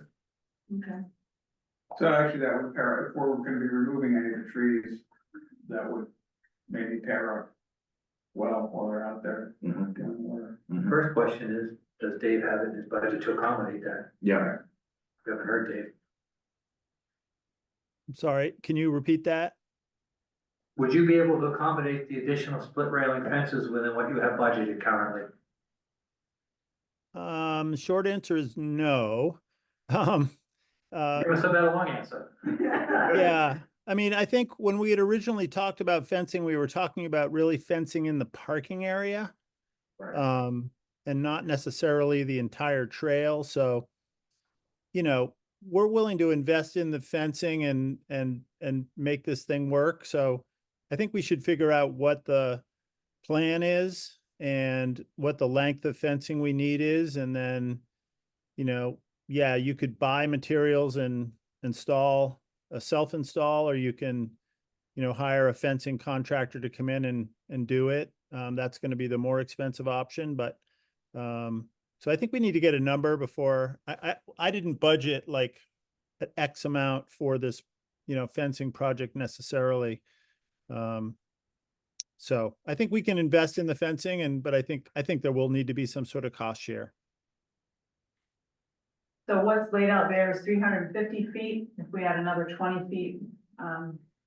Did you say it was $300 for 10-foot install, Dave? That's what we paid recently with a fence contractor to, put in. So it's about $10,000 roughly. Yeah. Yeah, it's the materials cost, as all lumber costs have gone way up, and it used to literally 5 years ago it was $100 something for a 10-foot section. It's almost tripled in the last 5 years. So, but anyways, we can so it's going from like if we were putting six or eight sections of split rail around the parking lot, we would probably do that ourselves, buy the material. That's pretty straightforward. This is more of a project than I would ask my staff to do. Putting in hundreds of feet of split rail through the woods, which, is a little more challenging than across an open field or something like that. But if DPW could help, we might be able to figure out a way to, really save some cost in that area. So are we comfortable authorizing the work without having the cost details figured out? I mean, I think those are two different things. yeah. I would be comfortable with the Yeah. board voting. Yeah. What do you think, Rick? Well, I guess it's funny, we talk about split rail, but I'd like to know really what are we talking about? I mean, there's variations on split rail and what are the posts made out of? I mean, part of what I'm thinking is also the long term.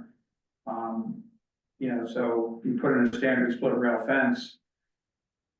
And what's the longevity of that?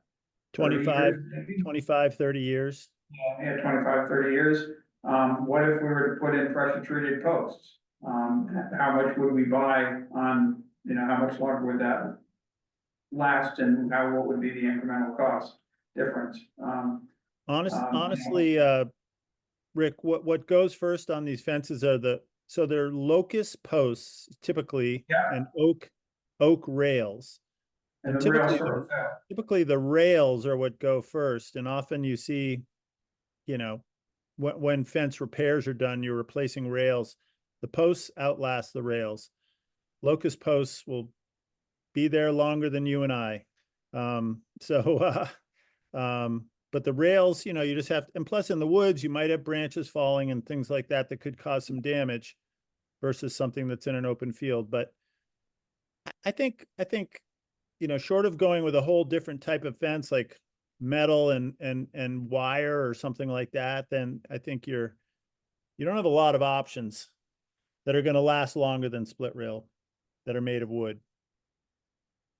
Yeah, well, replacing rails isn't a big deal. That's easy to do. You don't have to dig a new hole. Yeah. Or pull a post and replace it. All right, so are we ready to vote on this so that Greenbelt can move ahead? Yeah, And I don't know if any of this lumber comes from Canada, but there's murmurs of tariffs. Angus. I don't know if we want to stop any of these Yeah. materials. yeah. In the next, I wanna get it. 40 days, 46 days. I've got some down locust trees if you want them. Good locust tree. I mean, I would just say to the board that I'm happy to work as closely as is needed with Angus, or if you want me to work directly with Butch once we all agree on a plan, I'm happy to do that as well.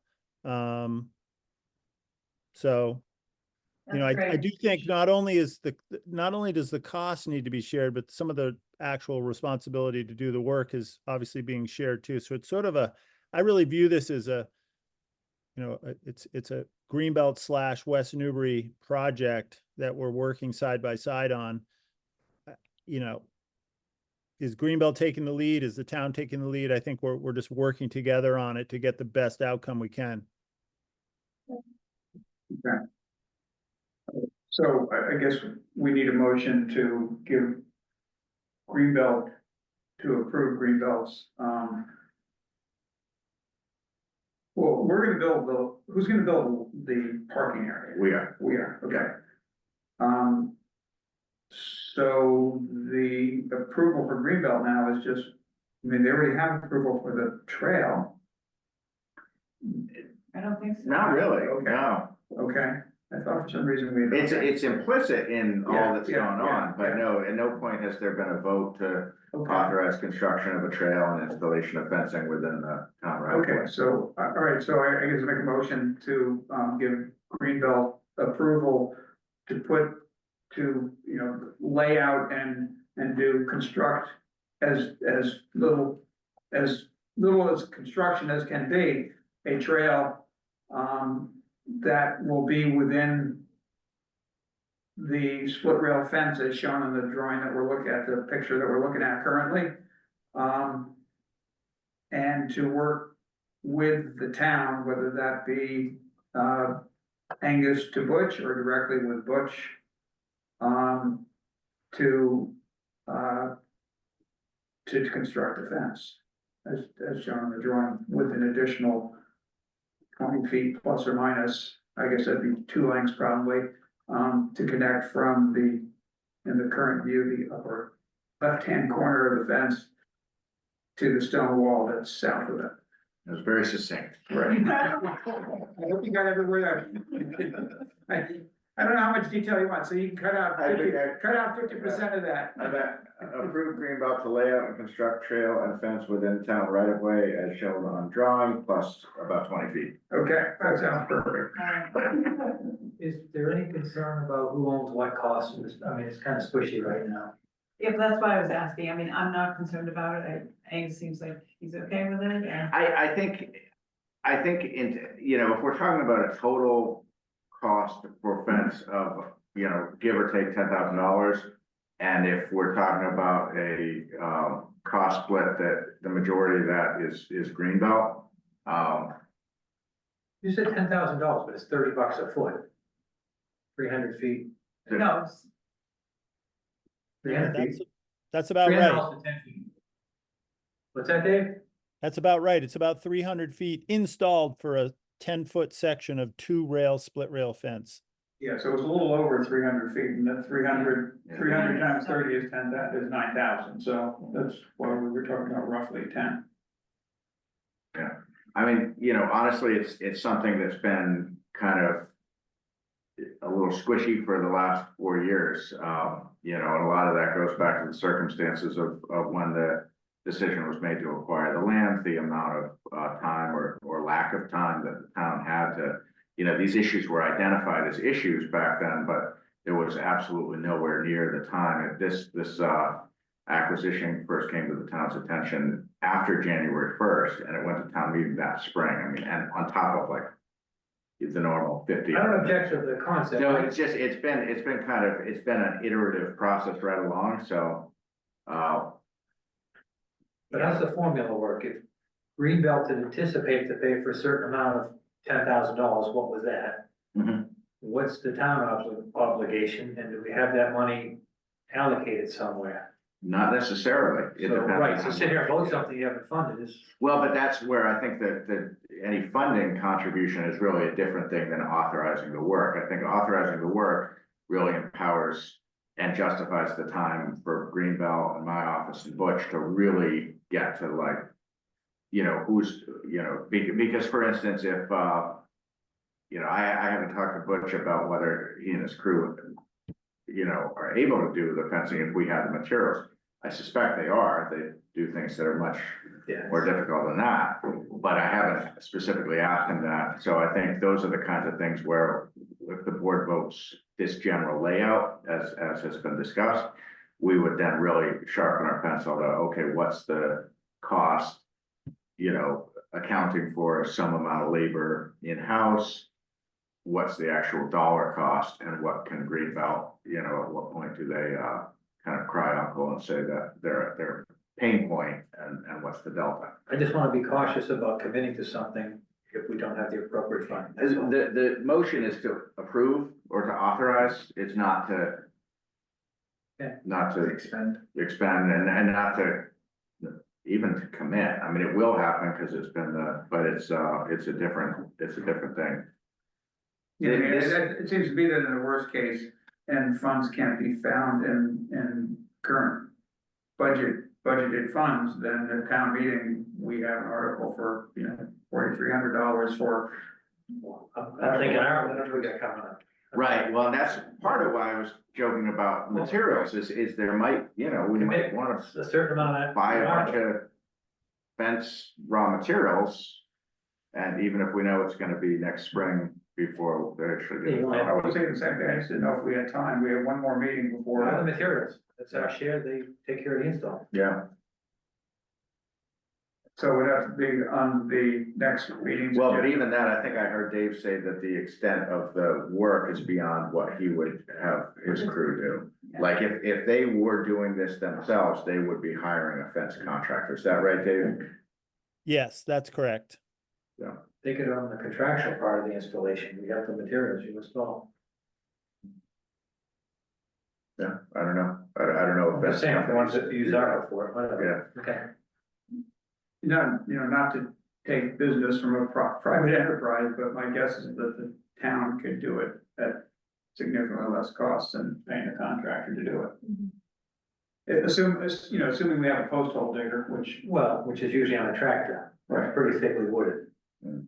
So you either have to take out the trees first, you're gonna have to use a handheld machine, which is a lot more difficult. All right, well, can we vote on giving them authorization, authorization? yeah, I'm sure we can find this money somewhere, and if not, town meeting is in. right. All right, so is there a second? I'll second it. Any further discussion? All in favor? Aye. All right, I will get to work with, and Butch, I've been keeping him briefed on this right along, but now that there's actually a vote and a plan, and we can make that minor adjustment with the 20 feet, so we'll have a plan we can rely on. We will get into the real specifics, and obviously Dave will work with you on that. So you'll hear from me, if not tomorrow, early next week. All right, Great. thanks, Dave. Okay, good night, everybody. Dave, Hey, Dave, before you leave, sounds like, Actually, I had a question for, Albert and or Nancy. I was just curious,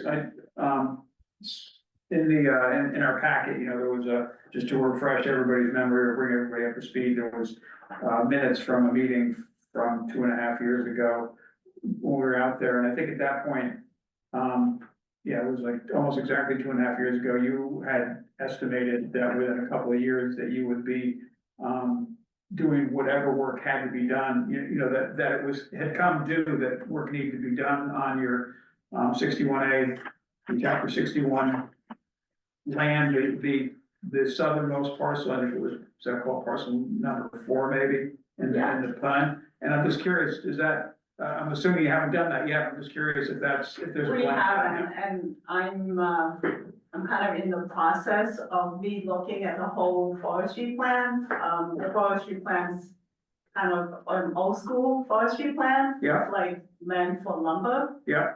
Revenue. I'm looking at it from a climate resiliency, forestry, ecological integrity standpoint, and Yeah. there's a lot of new work coming out on that, so it's gonna take a little while because it's a lot of new information.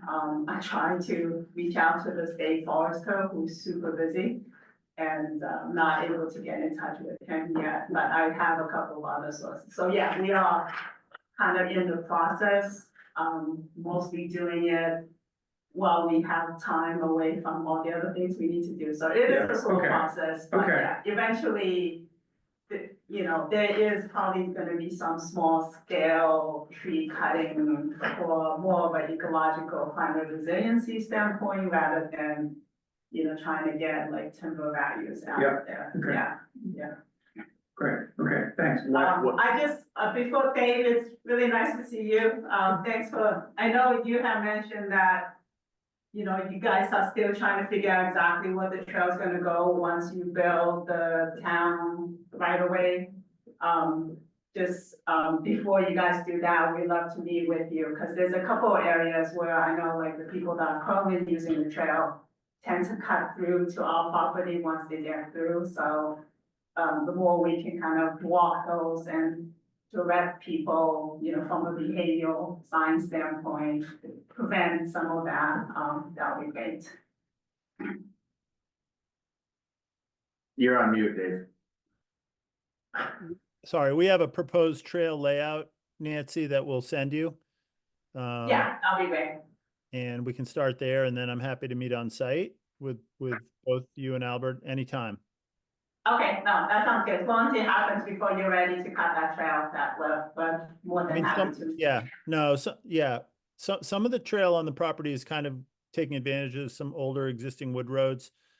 And some of it is just going to be mowed trails across fields. And then we're trying to get permitted right now, the trail coming up from Coffin Street. So there's a bunch of moving parts there, but we do have a conceptual layout that I have shared with Angus and others at the town. So yeah, we'll take a look at that together. Okay, thank you, Dave. Yeah, you bet. One other thing that feels a little bit to me like a loose ends, is the tone of some of the correspondence that came in from other neighbors. I was gonna just address that. Seem to almost suggest that the rights of Nancy and Albert across and recross had anything whatsoever to do with this, and they don't. And I think that needs to be really made crystal clear that they have those rights. They have had those rights, and the prior owners have had those rights for as long as this right of way has existed. And it's not, our only, we need to make sure we don't impede those rights. But I think that some of what was written kind of suggests that that's something that's, going to happen. And I think it's incumbent on us as the town to really make sure that the abutting property owners and those on the street who might have any interest know that they would not be in any way impinging on anyone else's rights. They have the absolute right to cross and recross. And I would hate for a situation if you're out there and people looking at you as if you don't have a right to be there. You do have a right to be there. So I'm sure you guys picked up on the same subtext of in the correspondence, but. Well, that's why I was hoping the people would be here tonight, because the letter is actually from John Neal, dated December 2nd. He signs it from the residents of Portland Lane. I was gonna inquire about basically the last paragraph. I mean, they don't want anybody driving lumber trucks down their road.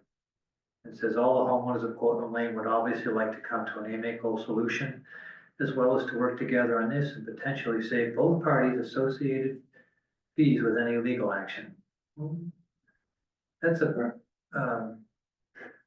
know it's a threat, it's very hollow, and it's kind of offensive, and I was gonna ask, well, what's that all about? He's telling, as you just said, they have a right to pass.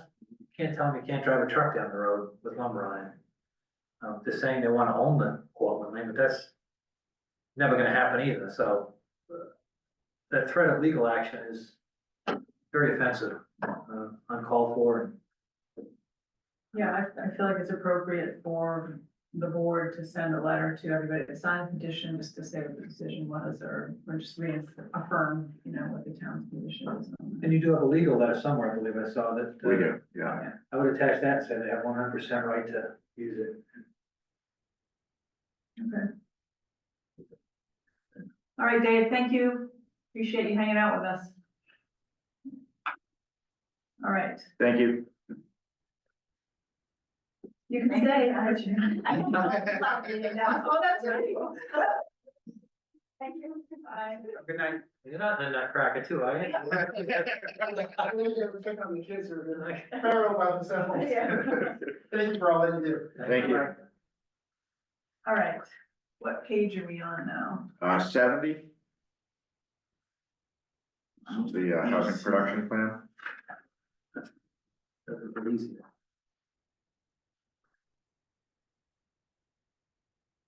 There was only one, I don't know if either of you had any comments on this, but I was there when the planning board reviewed it, and I noticed that it said there's no bus route, so I think that should be That correct. was one of the very.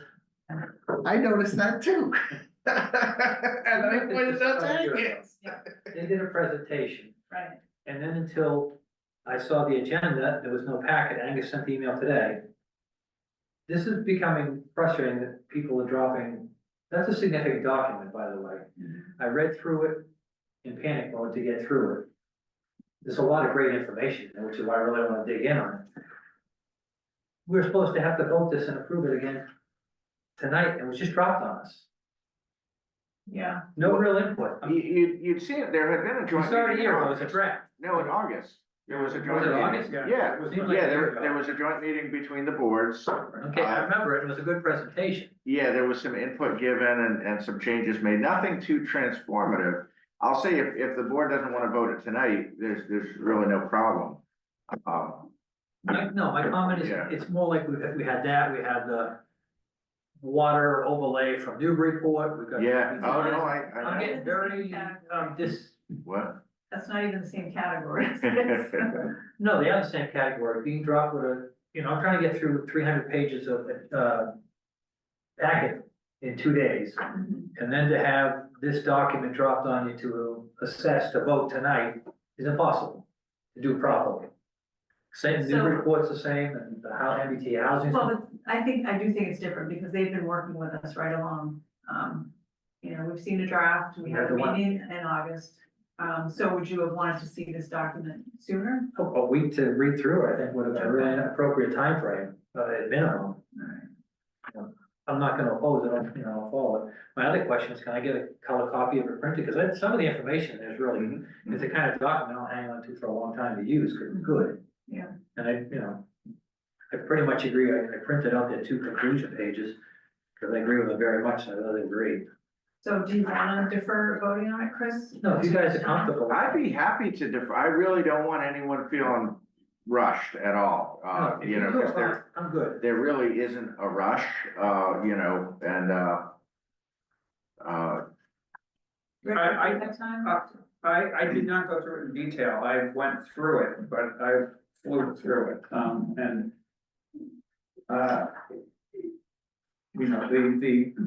For instance, about the bus route, I didn't pick up on that again, and I think I did last time, and, so.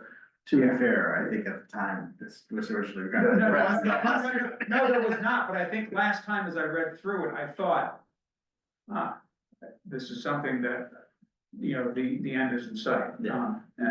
So, So we could defer this vote, but my only concern is there'll be a million. Well, yeah. I'm not gonna defer, I'm just saying, I'm not 100% comfortable, you were involved with it on the other side, Yeah. I trust you pretty much. So in the future, maybe we could drop this, if we know it's a big document, can drop it a week ahead of the meeting and. I think any big document that we're gonna have to review and vote, I think a minimum of a week is appropriate, Okay. particularly when you're shoveling sand against the tide. Right. Now, I did read through the housing production strategies, and those are very good, so if you distill it down to that, so I embrace that, so.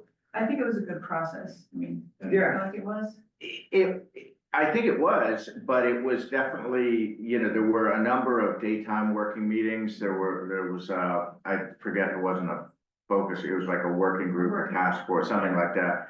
There were a number of meetings, I've personally been in a number of meetings, I've seen a number of red line versions. I think this is the kind of thing where if this town and this board did not have quite so much going on, sometimes those would have been discussions at board meetings. Sometimes we handle things more with,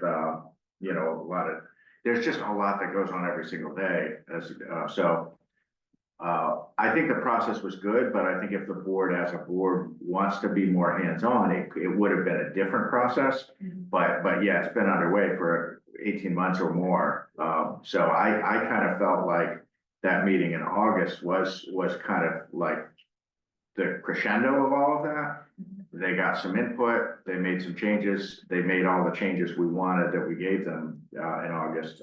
But you wouldn't know that without looking at it side by side. Right, so- I have red lines and things. So I guess one thing I just want to say is the prior housing production plan that was approved in June of 2018, I was hired, I began here less than 2 weeks later, and it was very clear to me within days of starting work here that the plan that had just been voted, the ink wasn't even dry, had no political standing.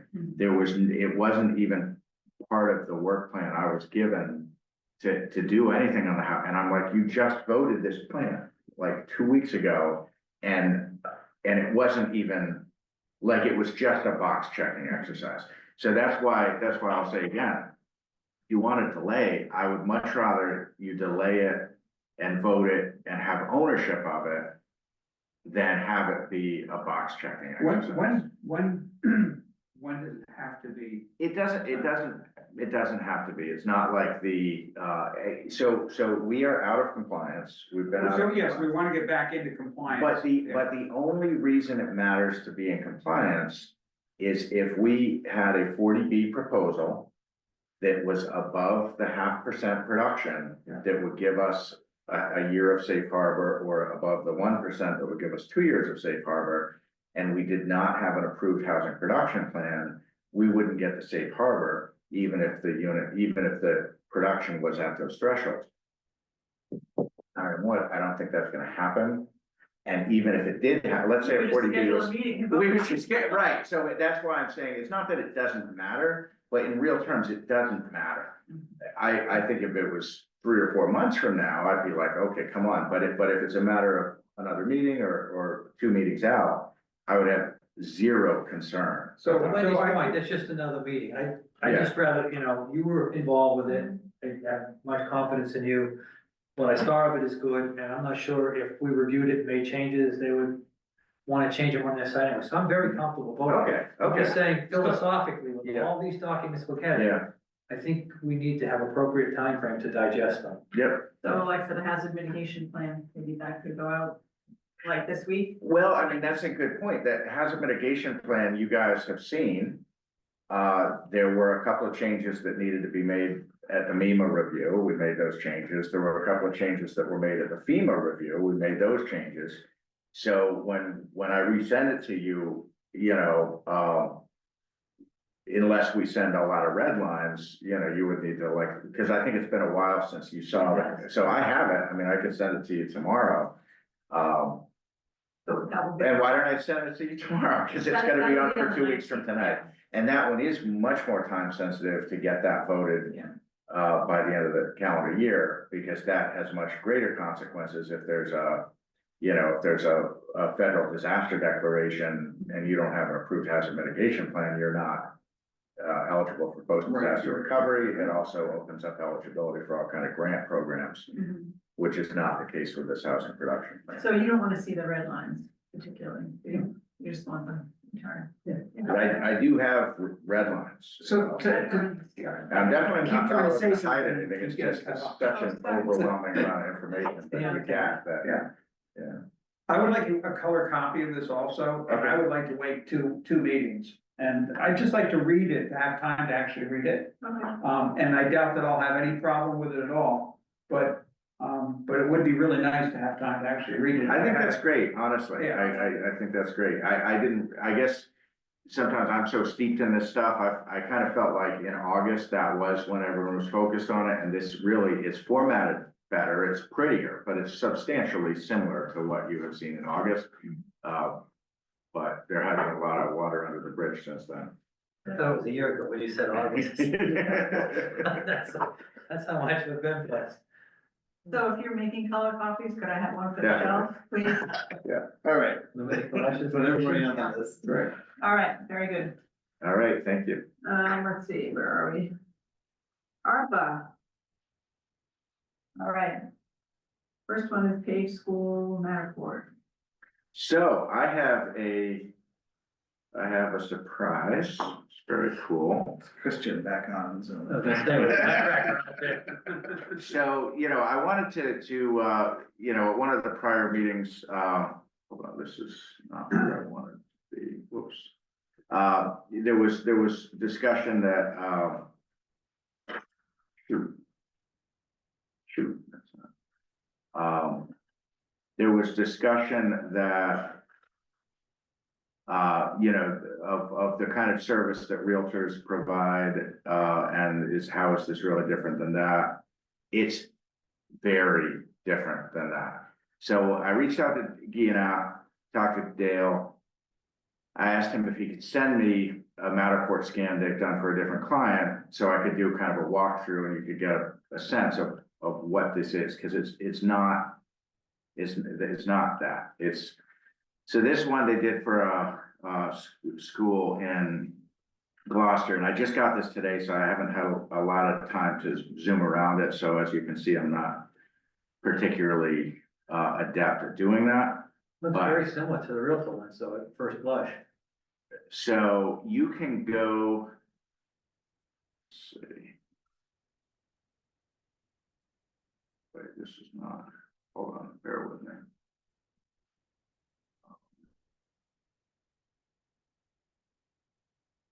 So look, you've got the floor plan, you can go to Should be able to go room to room, and you can walk from. room to room, Yeah. closets, shoot, I wish I had had more time to kind of get better at navigating this. There are some real estate sites that have the same.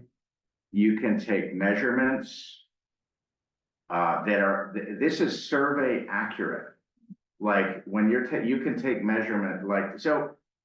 I'm not saying you need to do it or not do it, it was Rick, it wouldn't be before you again, if Rick hadn't suggested it, but since it is before you again.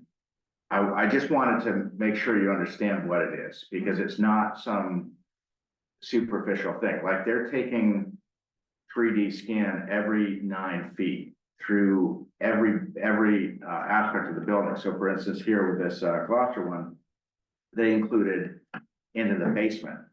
So like you've all seen Big Bertha, you've all seen like, there is no way to convey that level of understanding of what's going on in this building, in my opinion, without something like this. So I feel like this, conditions assessment, we're continuing to put absolutely enormous effort. I don't know if people understand how much effort is going in on this week in, week out. And when we have these public meetings, some people are gonna read this hundreds of page report, many people are not. And I think having something that we can show people in a public meeting that's gonna give them the opportunity to see what we're talking about is almost like priceless, never mind like $10,000. So to me, it's a, relatively small amount of money for something that the value add to me is extraordinary, given that this, decision of what to do with paid school is something that is, one of the most consequential decisions the town's gonna. Yeah, I mean, I look at this and, say whatever is done in paid school, let's use a round number, because it's easy to work with, of $50 million. Whether it's fixing what's currently there or built, obviously it's not exactly that either way. If it's $10,000, that's less than 0.02, less than 0.02% of the cost for the project or projects that will ensue. And, it'll be a major, one of the biggest decisions, made by this town in many decades. And I think you need the best information you can have to make the best decision.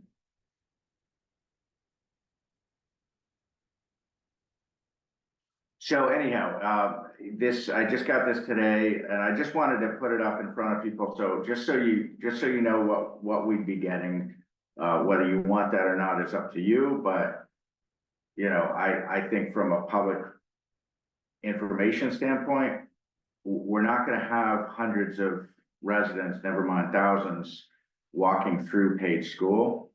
And even if you did, they're not gonna see things like Big Bertha.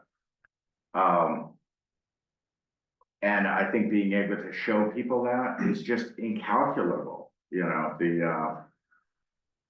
what people would learn. And I think people would pay attention a lot better than read the report. So would you envision using this at a public meeting, or, I mean, what, That would be my thought. like a guided tour? Yeah,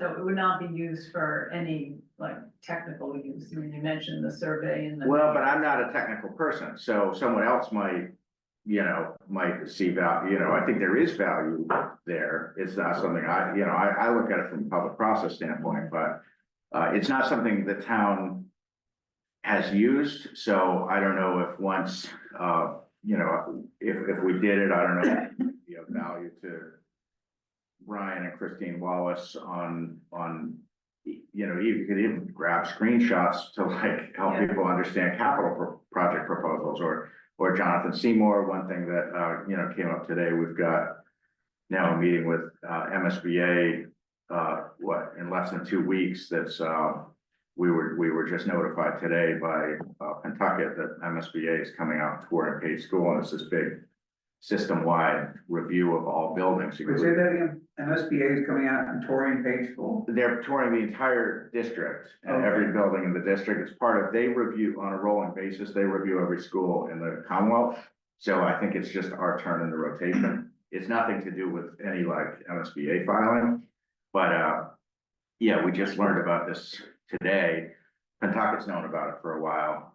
They've been asked by MSBA to do detailed, basically spreadsheets for each of the buildings in the district.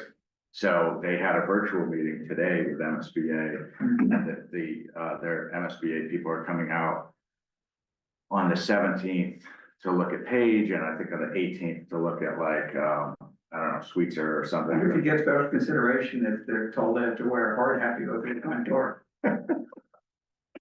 So it's not to do with any kind of building filing or building project, but Skip the line. you know, it's, I just think in terms of helping, especially, you know, some of the newer staff, which I still count myself in that category, but also like Christine Wallace or something.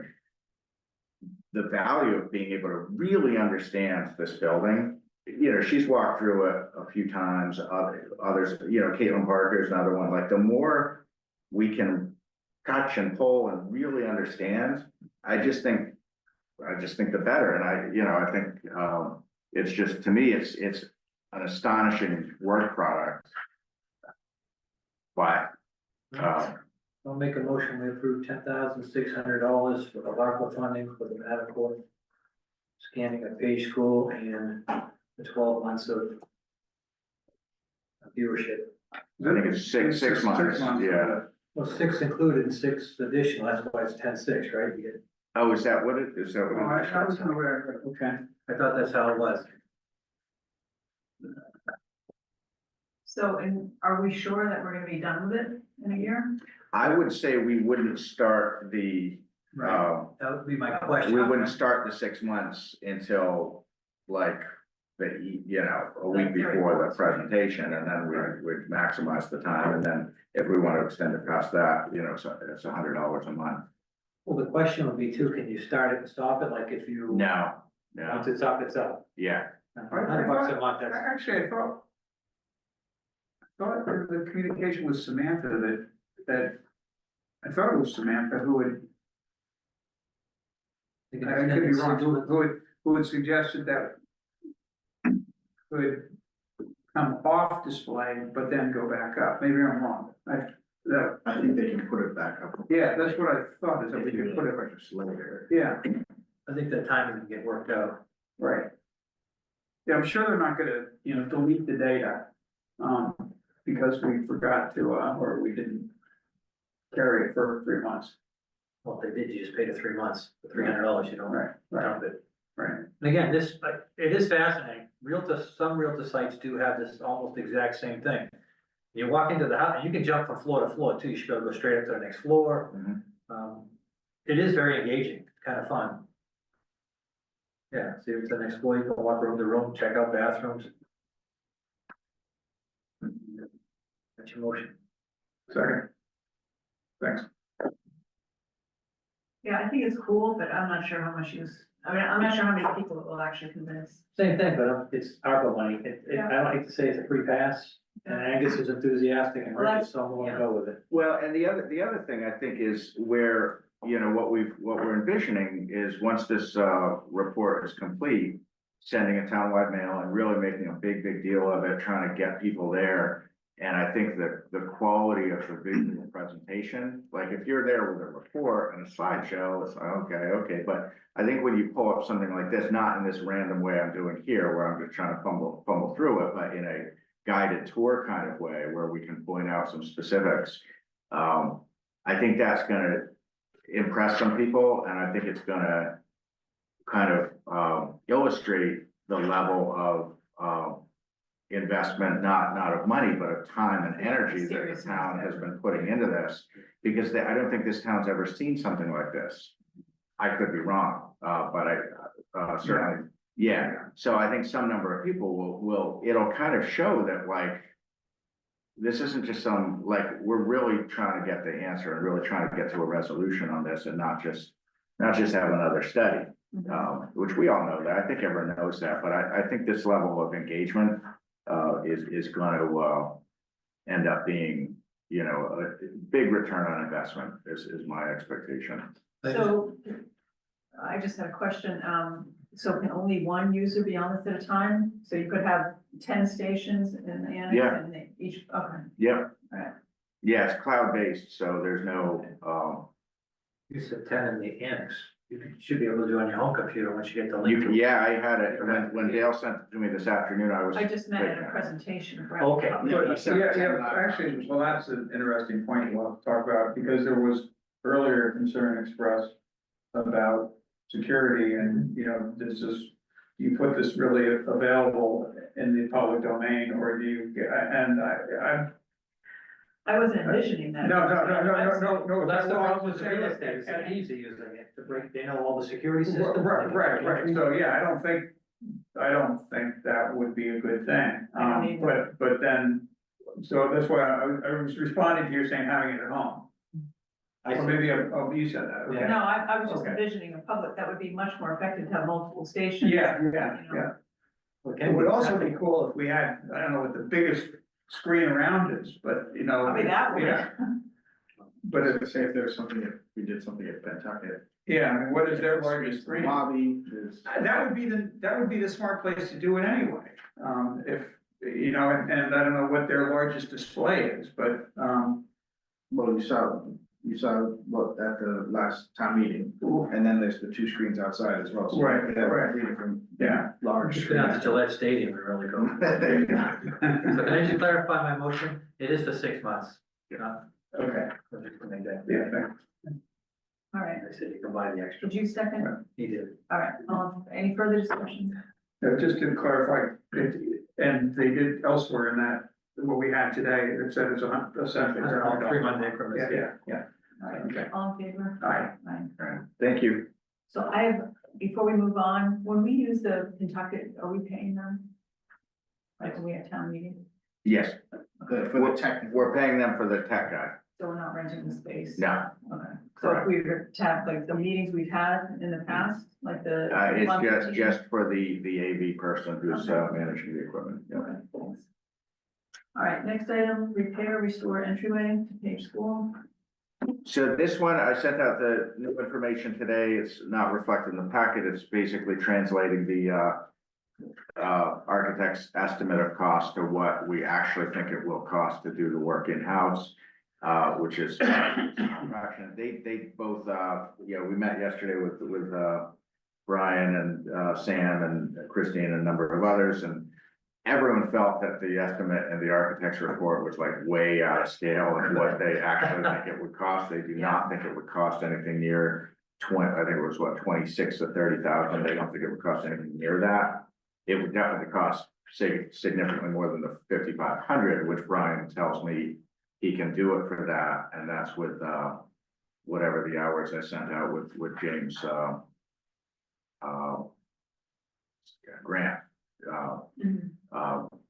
So, I think we can do it at a, so, So what is even the if, number?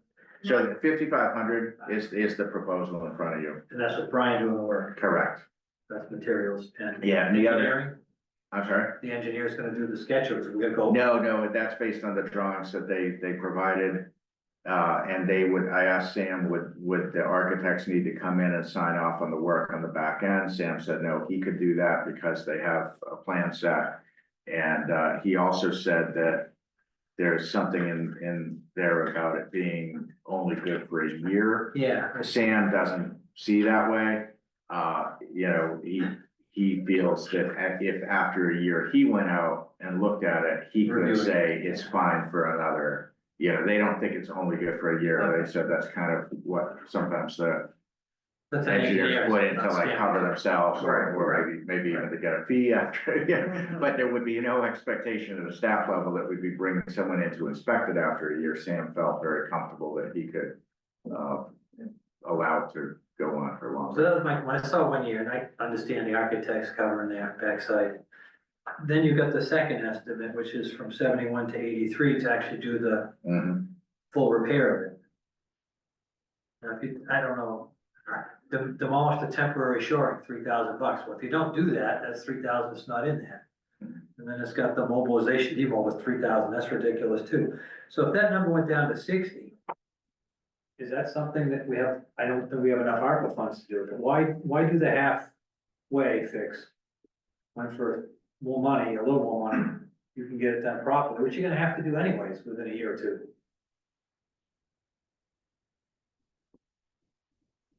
I don't know if you have to. No, I don't think so.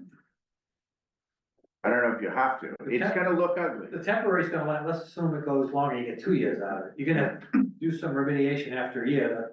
You know, Sam's gonna say, that's rusted, you gotta replace that, or this is cracked, or if some of the concrete falls out into this plywood, it would impact it. But at a certain point, before this building gets decommissioned for whatever reason, that is going to have to get addressed. Whether that or if it's, either that or you repair your temporary or you rebuild your temporary. I mean, if it is only costing you 10 grand to do the temporary, and if you get 3 years out of it and you have to redo it after, now for $14,000, 3 years, I don't know, I just, That's not how I do it at my house, I would never would. Well, you know what, when I do something at my house, I'm doing it for the long term. But whatever happens here, we know that whatever's done with Page ultimately, I don't think what's done in the front is gonna be for the real long term. I don't. At least 10 years. So if the 70 grand for 10 years versus, I'm just saying.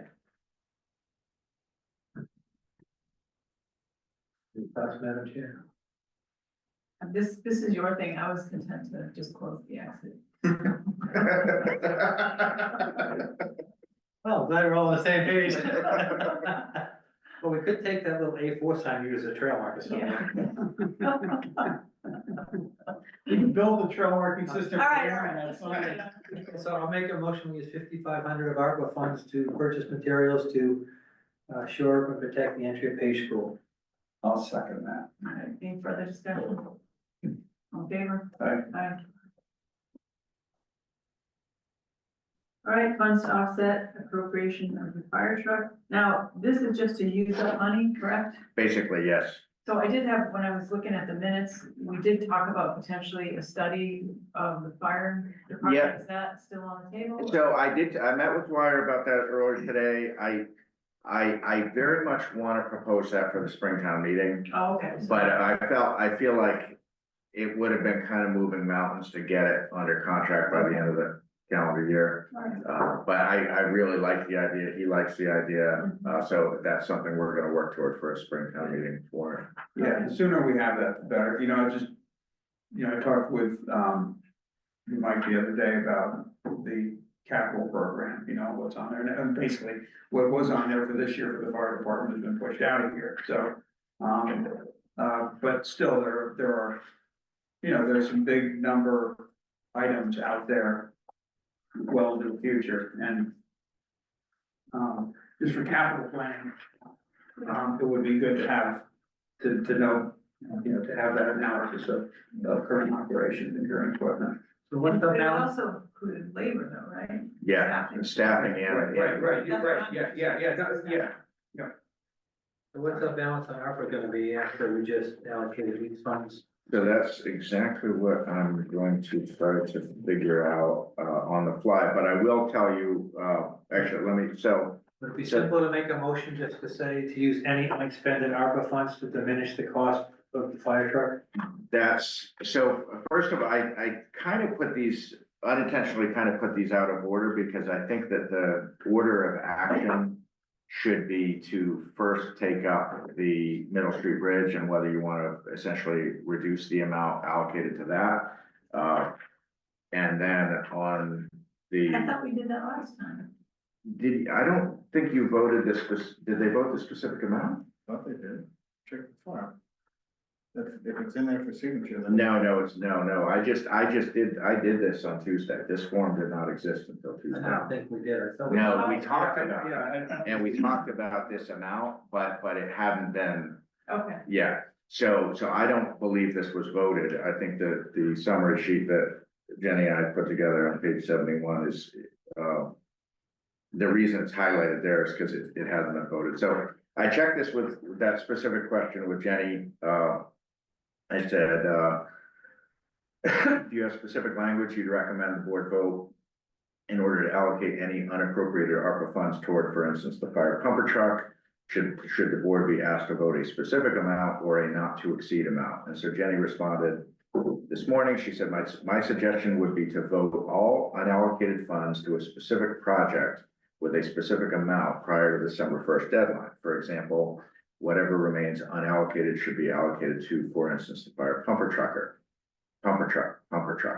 Additionally, I would suggest a vote to, quote, allocate any underspent funds from currently obligated projects be reallocated towards, say, the Middle Street Bridge, or it could be the pumper truck. This would allow us to reallocate the Council on Aging HVAC rebate and any other underspent funds toward the approved obligated project. I do not anticipate any other projects coming in significantly under budget and anticipate at least some change orders for the bridge. So hopefully we won't be in a situation where we need to return any funds. So the form of motion would be to allocate any underspent funds. So it would be both to any appropriate. allocated and any underspent. Correct, That's how it exactly. would And that she feels is gonna allow her to, even if there's if something's underspent after December 31st, to still have the authorization to put that toward either the bridge or the truck. Now, on the bridge, we've got ARPA funds and then we've got the town appropriation. Yeah, So we've got plenty there, we just. and the MassWorks grant and the small bridge And grant. the number came in on this, so my thought is, Yeah. it's gonna get spent one way or the other, I would think put towards the truck. That, I think so, The because cleanest, that's the all, simplest, and that's all just gonna, everything that was appropriated in the spring that's not used, is gonna go back to stabilization, so. And Jenny likes that it's one big project. Yeah. As opposed to like little. I agree. right, no, it's a lot easier to just have one project. so this will happen by the end of the year? It's already under contract, the truck So is, that, okay, We just Yeah. haven't paid for it. yeah. yeah. so I'll make a motion to use any unallocated and any underspent funds for the purchase of the fire truck. Well, we need the Middle Street Bridge vote first. Yeah. Because that's gonna, if you vote this as shown, this is gonna put 165,730 back into that unallocated underspent category. So it was not, I looked at the minutes. So that's money that's coming back. Right. So Will that's, that be underspent by the end of the year, no, if we don't use it? The project won't be done by the end of the year. No, What? no, I know that, but, thanks, Jim. No, I went through the sense of like. Thanks for clearing that up. It's not gonna be constructed in 3 weeks. I meant in the sense of that's a lot harder to see end of project versus. yeah. Well, if that's the way Jenny wants it, you wanna just make the motion again? Chris? So I think the way we're looking at the bridge is, if, let's see where I'm looking, should I get to page 71 Is here? that because these funds won't be expended by the end of the year, is what you're saying? It's because, let's say we keep, I guess if you. Her thought was, we might not even expend all of that money to begin with. The 425, right, Yeah. but if the form of motion she's recommending. I guess because like the truck, we're gonna be paying for in the next couple of months. So if we, and she's not gonna wanna, after the fact, like do a journal entry to show the money came from. ARPA, when in fact it came from stabilization. So if the board specifically, returns 165,000 from the bridge to the truck, she can actually have that money come right out of that account. So why are we turning back that money though? Because if you look at the contracted construction costs and the, proposed cost for resident engineer and construction phase engineering, and you get there's your total project cost. You divide that 50-50 between the city and the town, and then you take the town share and you back out the Mass Works and the MassDOT small bridge. The amount that we know we're going to need for the bridge is 425 minus 165, 730. I have a spreadsheet with all We this. could back it out of the money we appropriated though, too. Exactly, well. This is easier and you're gonna use it to buy the truck. Correct, Okay. yeah, so basically, if this is voted, theoretically, if, let's say there was no change order, we would fully expend the two grants, we'd fully expend the ARPA, and we wouldn't even touch stabilization. In reality, that's not gonna happen, there's gonna be change orders, but with 600,000 from stabilization, that should be, and that's half, so change orders would have to exceed 1.2 million. Yeah. So basically, that's the thinking, is So to- this is deliberately saying, let's take it out of here and use it for the fire truck. Correct, It's not, like exactly. this is unexpended, you gotta move it. correct, Okay. yeah, So then. so that would be the Let's first start with the vote, first motion. is the middle street, 100, that is 65, 165, 730. 730 from the Middle Street construction funding as unexpended back to the unallocated ARPA fund. Second. All in favor? Uh, Next motion would be to take Everything in the Any- unallocated. unallocated and any underspent funds to be put towards the purchase of the fire truck. That's gonna knock that number down pretty good.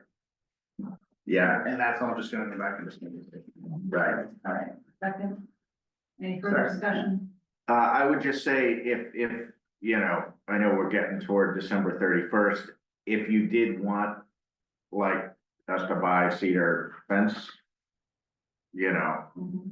we could come back in 2 weeks with a specific number on cedar fence, and then it would just be that much less for the fire truck. So we're gonna say $5,000, Oh, and in 5 minutes, we could allocate it where it has to go. why don't we just leave it like this and then see if Butch can come up with an estimate, or do you think we can work that out in the next 2 weeks? I think we could get a pretty good number, if all we're getting is materials, yeah, Or just to make sure that that approach is gonna work. Yeah, So yeah. it would be good to have Butch buy into it. yeah. Can we just leave it like it is, and then if we need to change it? Okay. We'll find the money for fencing somewhere else, that's a yeah. whole nother, well, I would. We cut down trees on site, do you, so it's. Yeah, great. I think it's cleaner to leave it like this and find the money for the fencing when we need it. Okay, so I think what I heard Chris' motion was to allocate any underspent funds from currently obligated projects, Any. And the unallocated too. any remaining and underspent funds from currently obligated projects to reallocate toward, the fire pumper truck. All right, all in favor? Aye. All right, we did All it. right, who was the second on that one? I was- Wendy, All right. Great, I was actually gonna back up and say, let's do the page entry, but I didn't. You couldn't get it on the contract that quick. no, All right, I wouldn't have thought we'd be able to spend all this money a year and a half ago. We can do it again. Yeah, Right. I just, we weren't talking I about. mean, we didn't know about any of the stuff, but $5,000. there was always gonna be stuff. I don't know, just big enough to make it worthwhile, but, I think we hit on a lot of, good projects that. Well, yeah, I mean, it's really nice. I think this has really been a game changer for getting a lot of things done that we would have struggled to get done. I think you're right. I think it's been well used. yeah, and saved countless hours, of vote here Right. as opposed to, Right, and, Town meeting. or town meeting articles that, that, yeah, even if you get the funds, you've spent many dozens of hours Right. per article. right. But there was a bright side to COVID after all. There was. All right, Remote meetings, lots of bright sides. all right, we're ready to talk about the WBP. WBT. watershed-based planning. So does anybody want to update Chris on the meeting? Have you talked to anybody about it? No, I saw the letter you put together. Yeah, it was big, I mean, I did wrote that this weekend, I revised it actually. I saw this is a revised one. No. No, another she did revised a one. further revise. This stuff. Well, so after the Board of Water Commissioners meeting, we kind of said, you know, we're just gonna ask questions because we don't want to buy into commenting. But I feel like after that meeting, and I spent a lot of time looking into the technical parts of it, I think we should say that we do not believe they should submit this to DEP until these technical issues have been resolved.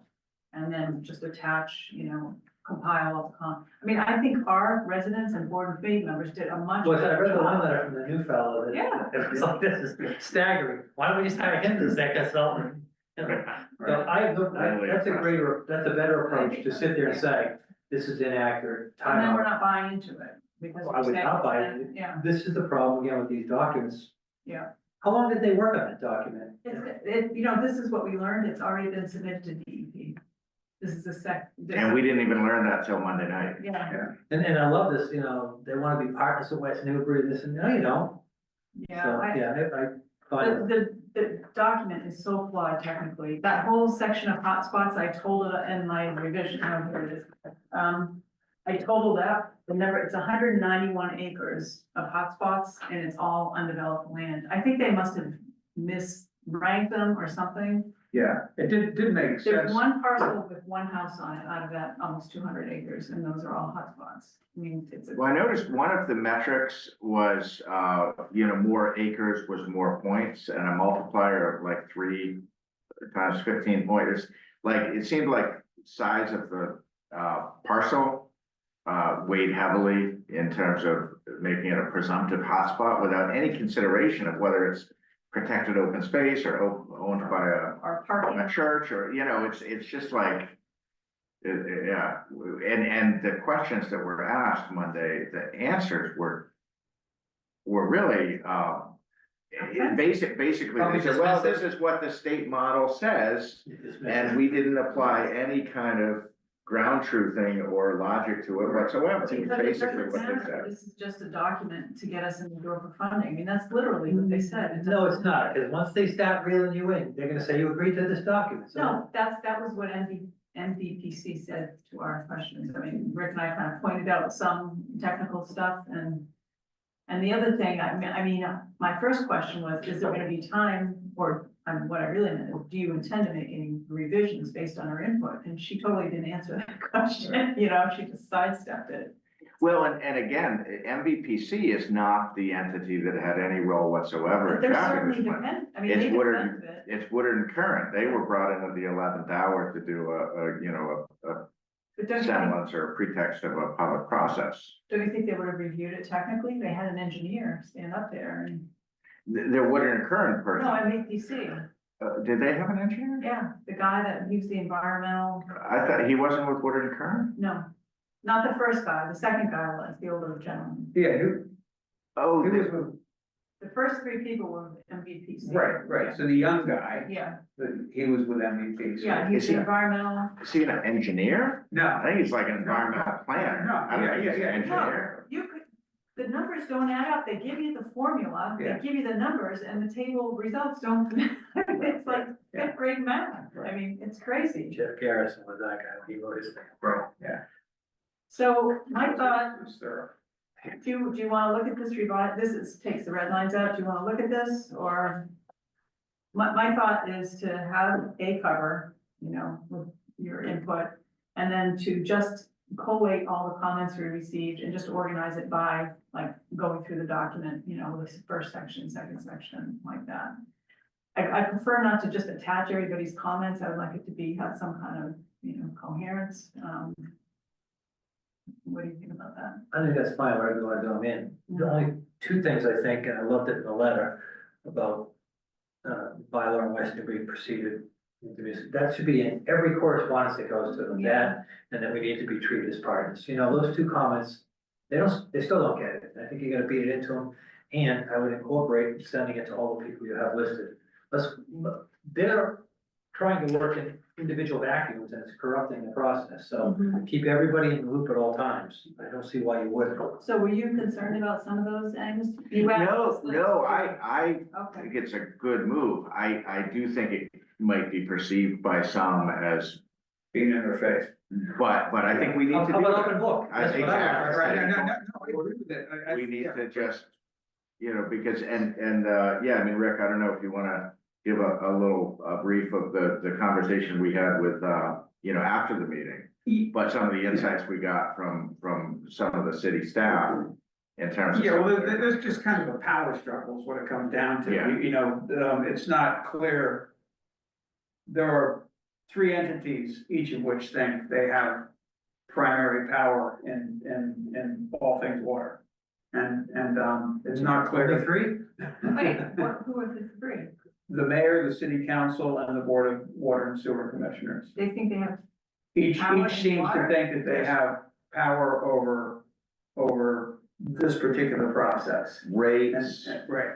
And intermunicipal agreements, yeah. so it's not clear how this is all gonna settle out, and somewhere buried within the legislation that created Newbury Port's water department, or somewhere, there's probably an answer to this, but they don't know what it is yet. And I think am I remembering correct that it was, that one of the staff people said, that different entities had received different opinions, legal opinions, that there's two different legal opinions. Did I hear that? I don't recall that, although I wouldn't be surprised. I think I remember hearing that there'd been different advice given. I don't know if it was at the same time or at different points in time.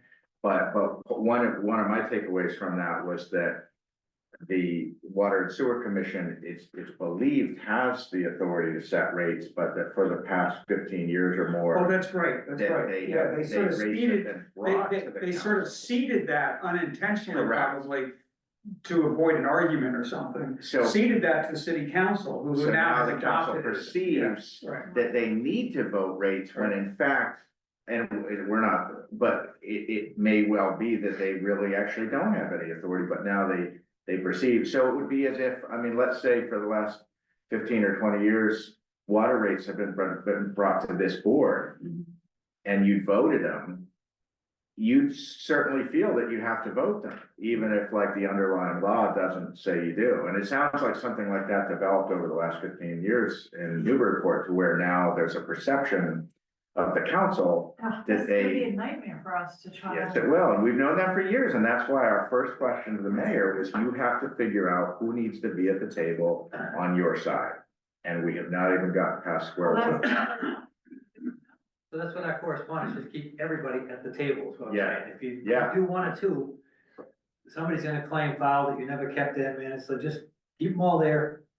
And you probably will get requests, don't send it to them, but just, I think that's the right approach, Yeah, yeah. I just don't see how we can move forward if that's the case, until they sort that out, and there's no incentive for any of those parties to sort it out. And that's where I think copying DEP and starting to get more assertive with them of say, look, we have our own interests and our water customers have their own interests in the stability of our water supply. The fact that the agreement that the Water Commission entered in 1980 expired as a matter of law 19 years ago. I think we need to start getting to DEP so that maybe they can help us get the city to the table. Say, look, these people have, legitimate interests that you can't just ignore them. They need counsel. So what, I don't even know what part of DEP this We would go to. just have to figure that out, or we could figure that out by Monday. All right, so do we wanna talk through the comments, or did you have any thoughts on, or are there any comments you read that you do not want to include? no, I think they have everything. I mean, it's way above my level of understanding on this. So I have a lot of comments that I didn't write up.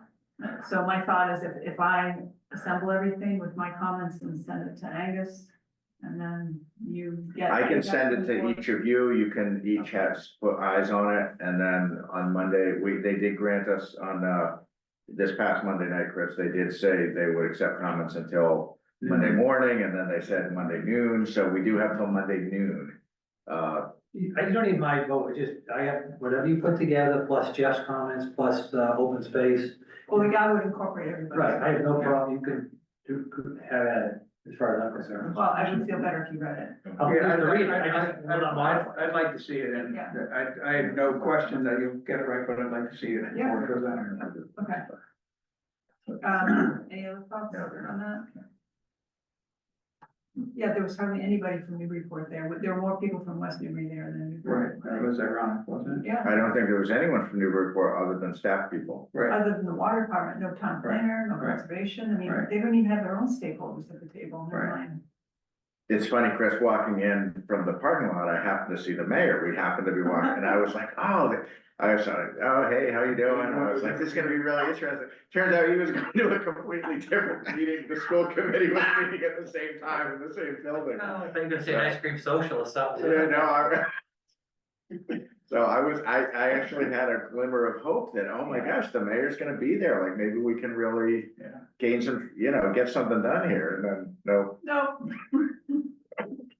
Yeah, all right. I apologize to Wendy via email that I couldn't make the meeting, I had stuff going on, I couldn't deal with something.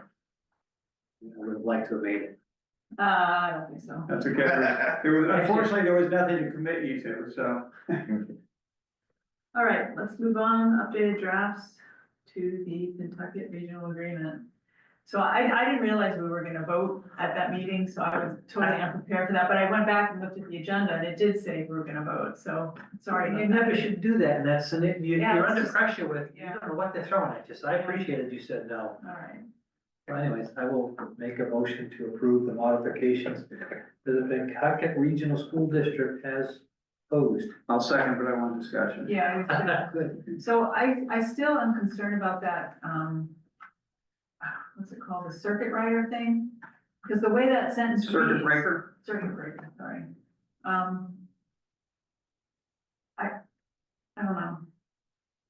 I'm having trouble finding it. Do you know what page? where it says plus, Yeah, Process page breaker. 114 of the packet, page 4 of the agreement. Okay. Yeah, because the way that sentence is written, it says that the assessment is gonna be based on that. Is that true? I mean, that's I don't mind if that is listed, but I don't know that we're gonna reduce the member assessment by that. I mean, I don't know the finances of the the district school. shall list all general fund revenues, including but not limited to chapter 70, excess and deficiency, and transportation aid, plus the circuit breaker, and reduce the member assessment as it relates to the agreement. I mean, putting it in that, it doesn't really change the meaning of the sentence by adding it, two places later. Well, yeah, I think everyone's they wanted to make the point that So I did receive from Suzanne Wallace, in the last day or so, I asked who would be the contact at DESI when the time does come to send it. Yeah. She did send me the person's name and contact. I'd be happy to send them this in an email and say, hey, we have this question. Is that, because odds are, this is not appropriate language and DESI will strike it anyway. Okay, So I just soon have them review it even before it's like formally submitted for review. I have no problem just reaching out to the person and okay. just see if we can, because they may just quash this right away. Why do you say it's probably not appropriate? Well, because I have a very dim understanding of the circuit breaker, but my dim understanding is that they get some amount of money the subsequent year from costs Yeah. So it wouldn't, they might not know going into the budget season what funds they're gonna get, similar I to. mean, from a timing standpoint. Yeah, so like our tax rate, the tax rate that we set is reduced by the amount of revenues that we project. But we don't know what revenues we're gonna get till the year closes out, so there's kind of this, yeah, it's like a timing issue. But it was acknowledged in that meeting that circuit breaker is a year later. So basically what you're Right. doing is you're getting circuit breaker funds from the year before. Mhm. I guess we don't know, or I don't think any of us know, what the time frame that comes in. But Right, I was assuming that came in the time frame so they could include it in the next year's. They could include the circuit breaker due from a year ago in the following year's budget, Mhm. but you're thinking that's not the case. Well, I guess I'm thinking whatever is gonna happen is gonna happen, whether it's written in this agreement or not. Yeah. Was this, Kathy? Yes. Yeah, Yeah. so, Yeah. it's like on a mission. I'm not sure, it's just literally changing from one part of the sentence to the other. No, I'm but not it sure- wasn't. Well, no, really it's not on even in the sentence at all right now. The circuit, she added circuit Oh, breaker. so you just put it to another part, okay. Yeah, they thought that Go was to the Desi, solution. inquire that. Yeah, Yeah, it's as though she's afraid that it's somehow being, appropriated for something Yeah. that's not supposed to be. Yeah. So, This was run by the business manager of Pentucket, correct? well, she was the one who flagged it. She said she didn't think it should be, Oh, there. well, no, it happened. and unfortunately, No. she left She the left, part of I the, I don't know. And so did the school Like, committee, that that was could've been- offensive as heck.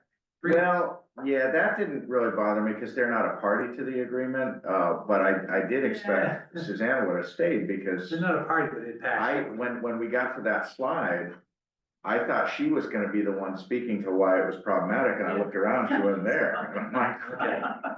Good catch that, Yeah. thank you, okay. I guess they don't have the tolerance for evening meetings that we municipal folk have. Yeah. That was like a vacuum the minute that meeting ended, you could just hear the sucking out the door. Rick, did you have any yeah, specific? I did. So here's what I think is a real trivial one, but I think it needs, ought to be fixed. What page? So it's page 116 of the packet, which is page 6 of the agreement. Yeah. In A, the second paragraph, section 10A, the third line from the bottom, years, should the apostrophe be before the S? Because we're talking about a Yes. single year, okay? Yeah, Okay, and then, one other thing, and this is more substantive, and maybe I'm misunderstanding something.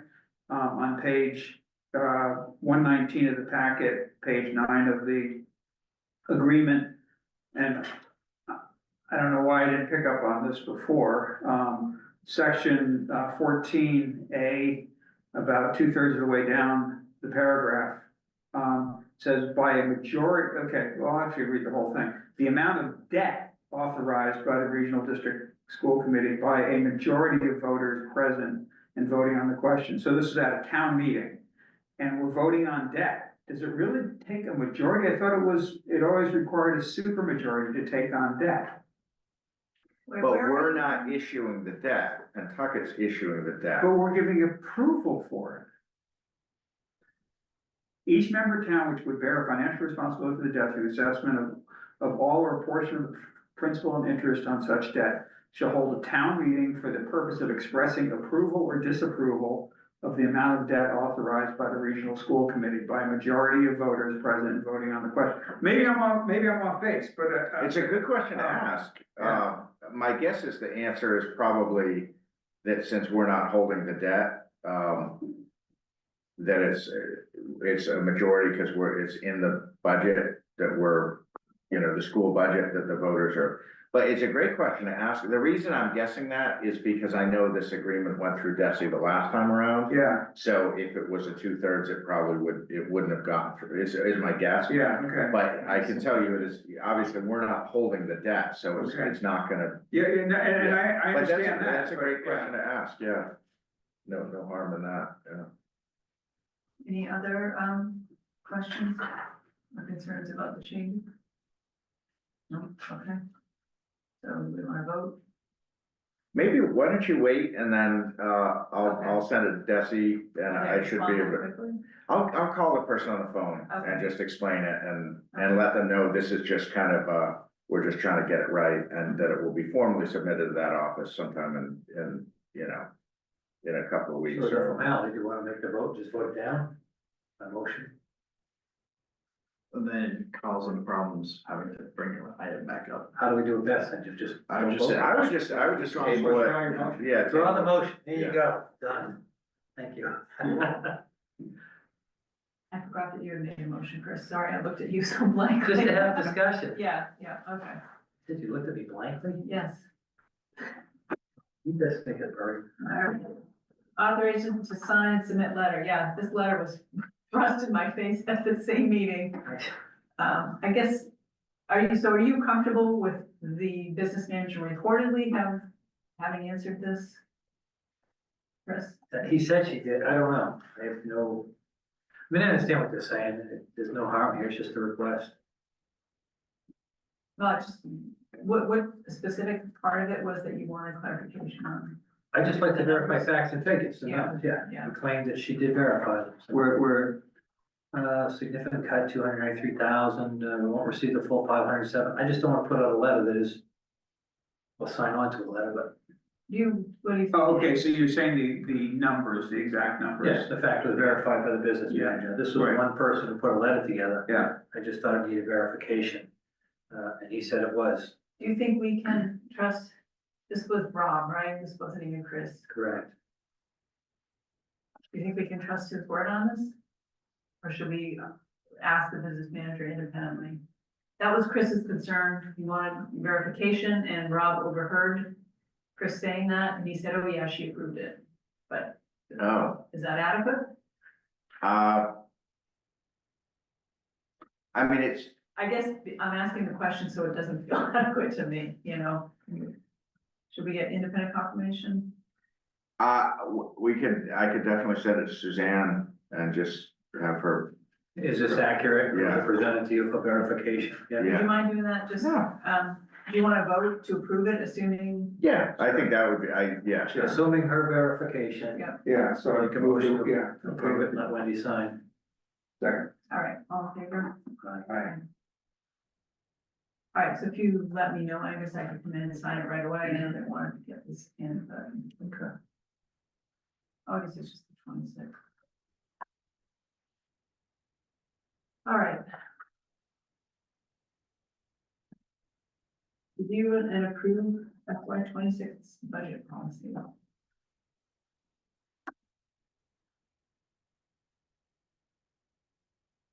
Do I just go through these individually or? Yeah, that probably makes sense. So number one is fine, right? Yeah. Just change the numbers every year. So number two, we're just adding the clear Yeah, my question, is there a problem with the ClearGov? Are you anticipating one? Well, it's complicated. I've been doing budgets in Excel for 10 years. I have a template, I have a system. It works for me. It's not the most efficient way and it's not great in terms of me being the pinch point because it's such a complex spreadsheet with all these formulas that it just puts the onus on me and Jenny to like key in the numbers. Theoretically, ClearGov should help with all that because it's cloud-based and allows everyone to do it. Last year, we did kind of a soft rollout. We made the department heads all aware of ClearGov. We set them all up with usernames and passwords. Very few people actually did it. They still did it the old way, which still left it to me and Jenny to key it in. But we were doing it in two places. We were doing it in Excel and in ClearGov. And I am not to the point, and we're having a budget kickoff meeting next week with staff, but I need to, I'm not to the point that I want to say you have to do your budget through this. Because then if we decide we don't want to do it, it seemed kind of flaky, and especially some of these departments have 2-line budgets, like it's so. There's the backup might be, pages of documentation, but the actual budget numbers are really simple budgets. So I guess last year when I was on the eve of presenting the budget on a Monday night, I worked all weekend and I remember it was Saturday morning. And I was like, and I knew I had 60 hours of work to do between then and Monday night. Like it was budget crunch time like it always is. And I basically on Saturday morning, I was like, if I spend all weekend trying to make this work with ClearGov, I might still not make it work. Whereas if I put all that time into Excel, it will work. I know it because I've been doing it for 10 years. So I did it in Excel. So like the ClearGov operating budget and the Excel weren't fully reconciled. And so if we have the same experience this year, I want to just give up on it and not do it. By the way, just as an aside, it's working very well for the capital module. And I have a very great confidence that that is going to be well worth the transition that Max is helping me make. He's put in, I don't know how many hours, dozens and dozens of hours in the last 3 weeks. And we're making, it's quite incredible, the progress we're making. It's the operating budget that it's like, because we don't have time to do both. So we have to either fully commit to it, but the risk there is that and there's a lot of nuance to this that it's hard to describe verbally, but we're getting budgets from every department, boards, commissions, committees, they're not all gonna play ball.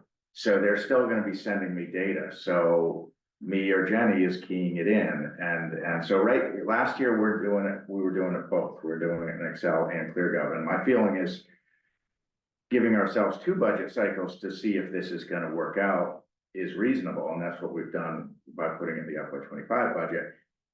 I don't wanna keep it in the 26 budget if we can't make it work this cycle. So that's why I framed it the way I did. We'll strive to take advantage of it. If we can't make it work, we should pull the plug. Can I ask a question? Yeah. Does are there consultants in ClearGov?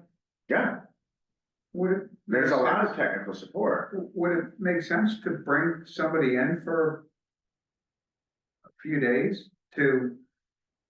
I don't have a few days. That's the problem, is everything comes down to, I don't have time. Like my schedule between now and Christmas, I have like 7 hours that are not already booked in the next 3 weeks. And I gotta use my vacation time before the 31st, I'll lose it. Then I'm gonna hit January 3rd, and you know how it is. There is no time. We don't have the luxury of having like, their technical assistance is great. If I had hours to work with them, they would work with me. I don't have that time. And it should be obvious to you guys why, because you see what we do every day. Like we're a small town, we don't have time. So I just want to understand what the challenge is in converting from Excel.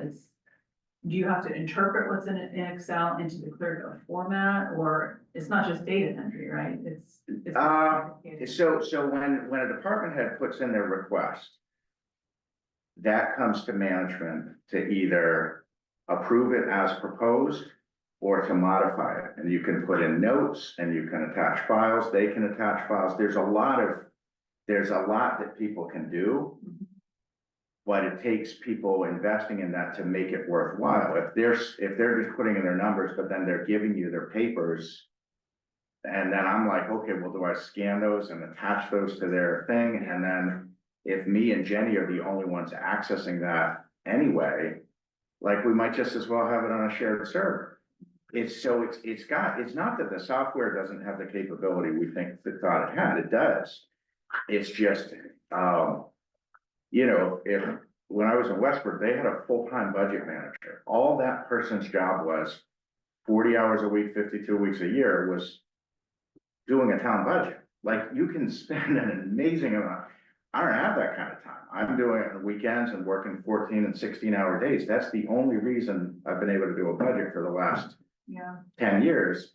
Last budget cycle was the first time in my entire nine or 10 years as town manager that I didn't pull an all-nighter to get the budget done. Like it is really hard. We don't have bandwidth, so. I mean, my hope was that ClearGov would alleviate some of that. That was my hope too. It's just like, how do you make it happen? Yeah. I mean, so what would happen if you said to staff, you have to use ClearGov? We could do that. It would put a certain amount of burden back on my office to make sure we gave them the hand-holding and the technical assistance they're gonna need. It should be really easy, but last year, me and Rebecca set up, we set everyone up with usernames, passwords, sent it all out. We had a meeting, we had it up on the screen to show people, and I think we did mine on and we had Jim do it first as kind of a dummy, one to just Oh, wait. just as like a example. Sample dummy. So we really tried to do that. Yeah. But there it was, and it's exactly what I described. It was like 2.5 days before I was presenting the budget Monday night. And I had to make a decision. Do I work all weekend on this and potentially not end up with something On Yeah. inputting staff? to ClearGov? Yeah, Okay. because one of the challenges is there's so many changes that happen during the budget. You know, even, first of all, it's a very condensed schedule because I think, you know, departments were getting me budgets as late as mid-January. Committees and boards were getting me budgets as late as 1 week before my budget was due. And as you well know, I think you all know, there are certain departments like public safety where I didn't even receive the backup for that budget until early March. Like, so that put me under enormous strain because I wasn't, you know, so I'm getting materials at the last minute. I'm having to scramble. I know how to key it into Excel. It takes me 2 seconds Yeah. to also do it here. It's just that extra amount of work. Yeah. Um, So if there is technical support available for department heads, would that be helpful? Yeah, and there is, and that's part of the contract. That's not something we have to pay extra for. I feel like unless we say we are gonna use it this year, we'll just do the same thing. Yeah. It's just too easy. I mean, one of the things we also need to remind ourselves is last spring, we had 68 or 69 warrant articles. It was the busiest Yeah. right. cycle this town has seen in 200 years. So that was obviously straining my time too. Mhm. And I can't even think now what all the issues were. It was bylaws, it was land acquisition, it was, you know, it was all of the above. So I guess it's like, we're getting into budget season. You guys can see this is a very ambitious set of policies. Yeah. We have to pull back on all these other things we're doing because I can't keep doing all this year round, like from January to March. I need to be able to just focus on budget and town meeting warrant articles, and that's not how this town has worked. We've continued to do everything, but it's come at an enormous cost. I guess my feeling is that this is important to the town to make Mhm. this transition. If you were to leave here next year, I mean, I would like to have something in place. I don't know that everybody's gonna be as, you know, capable as you are with Excel. Yeah, everyone's got their own system. The Yeah. Excel format is kind of the standard, but everyone's got their own spin on that. You know, I was showing it to, you know, Max a little bit today, because he was kind of curious, like, why is it, you know? And, you know, we have all these hidden columns, like in Excel, I have data, good data, real data going back to FY17. And that doesn't show up when I print it, because those are all hidden columns.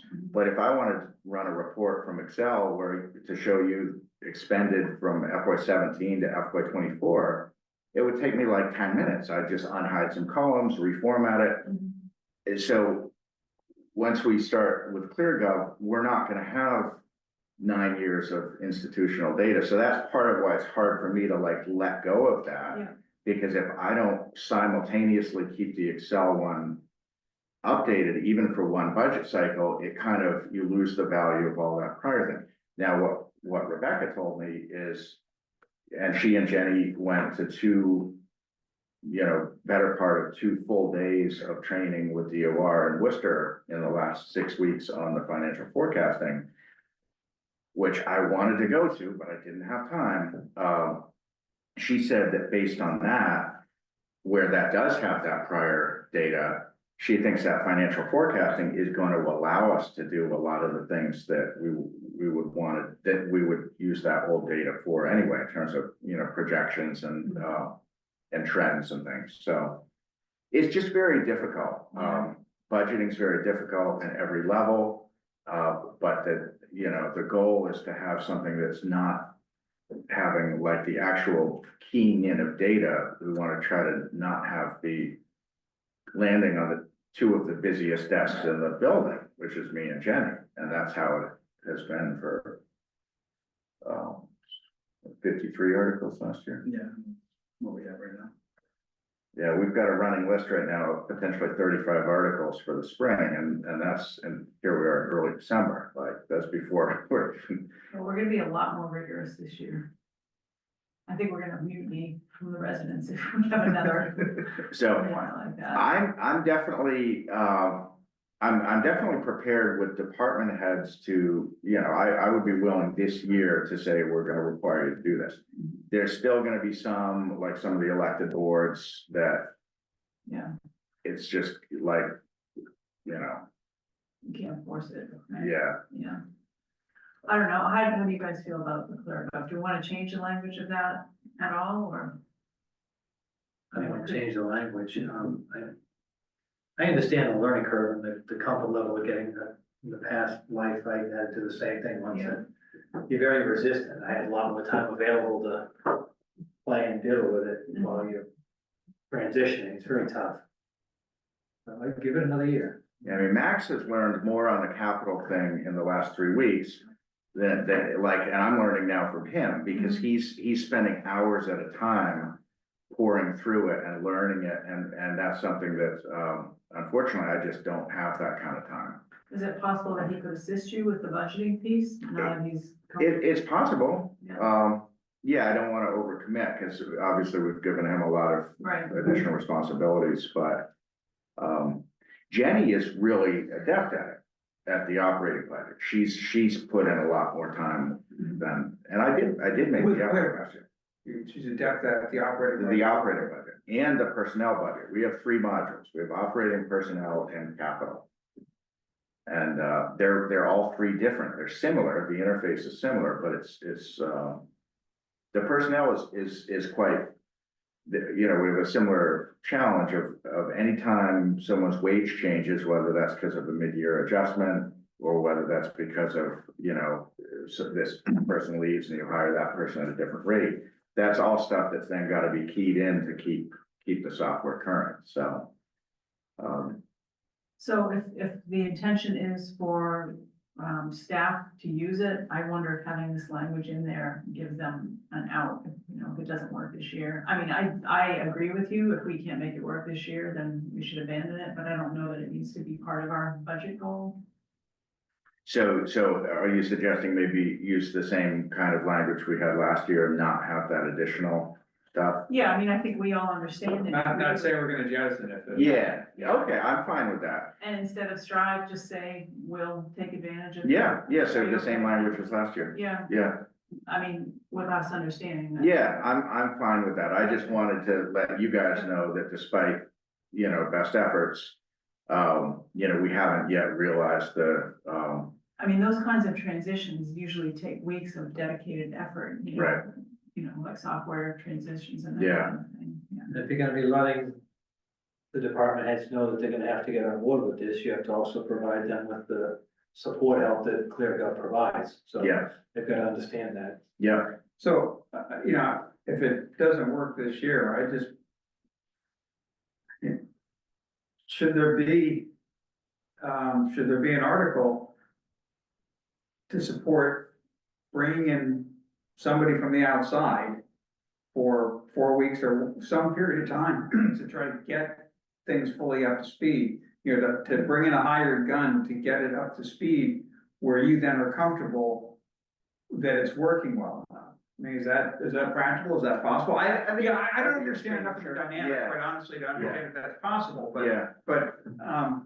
I mean, I understand in general terms, Mhm. you know, the problems regarding time. Yeah, But I don't know the specifics about exactly what has to be done to implement this and how much you have to have your hands in it when it's actually being done, particularly if Jenny already has some familiarity, you know, is Yeah. comfortable with it. I mean, one of the things that I really like about this, and if we as an organization invest in it, I think people will really like it. And you've, I'm sure, seen in other towns, some of their budget books are like very beautiful and they're polished and they have narratives and pie charts and all kinds of stuff. One thing, so when we send out, you know, like, we'll just use town clerks as an example. For him to really do his budget through ClearGov, he'd be doing a mission statement, like a narrative of what the town clerk's office does.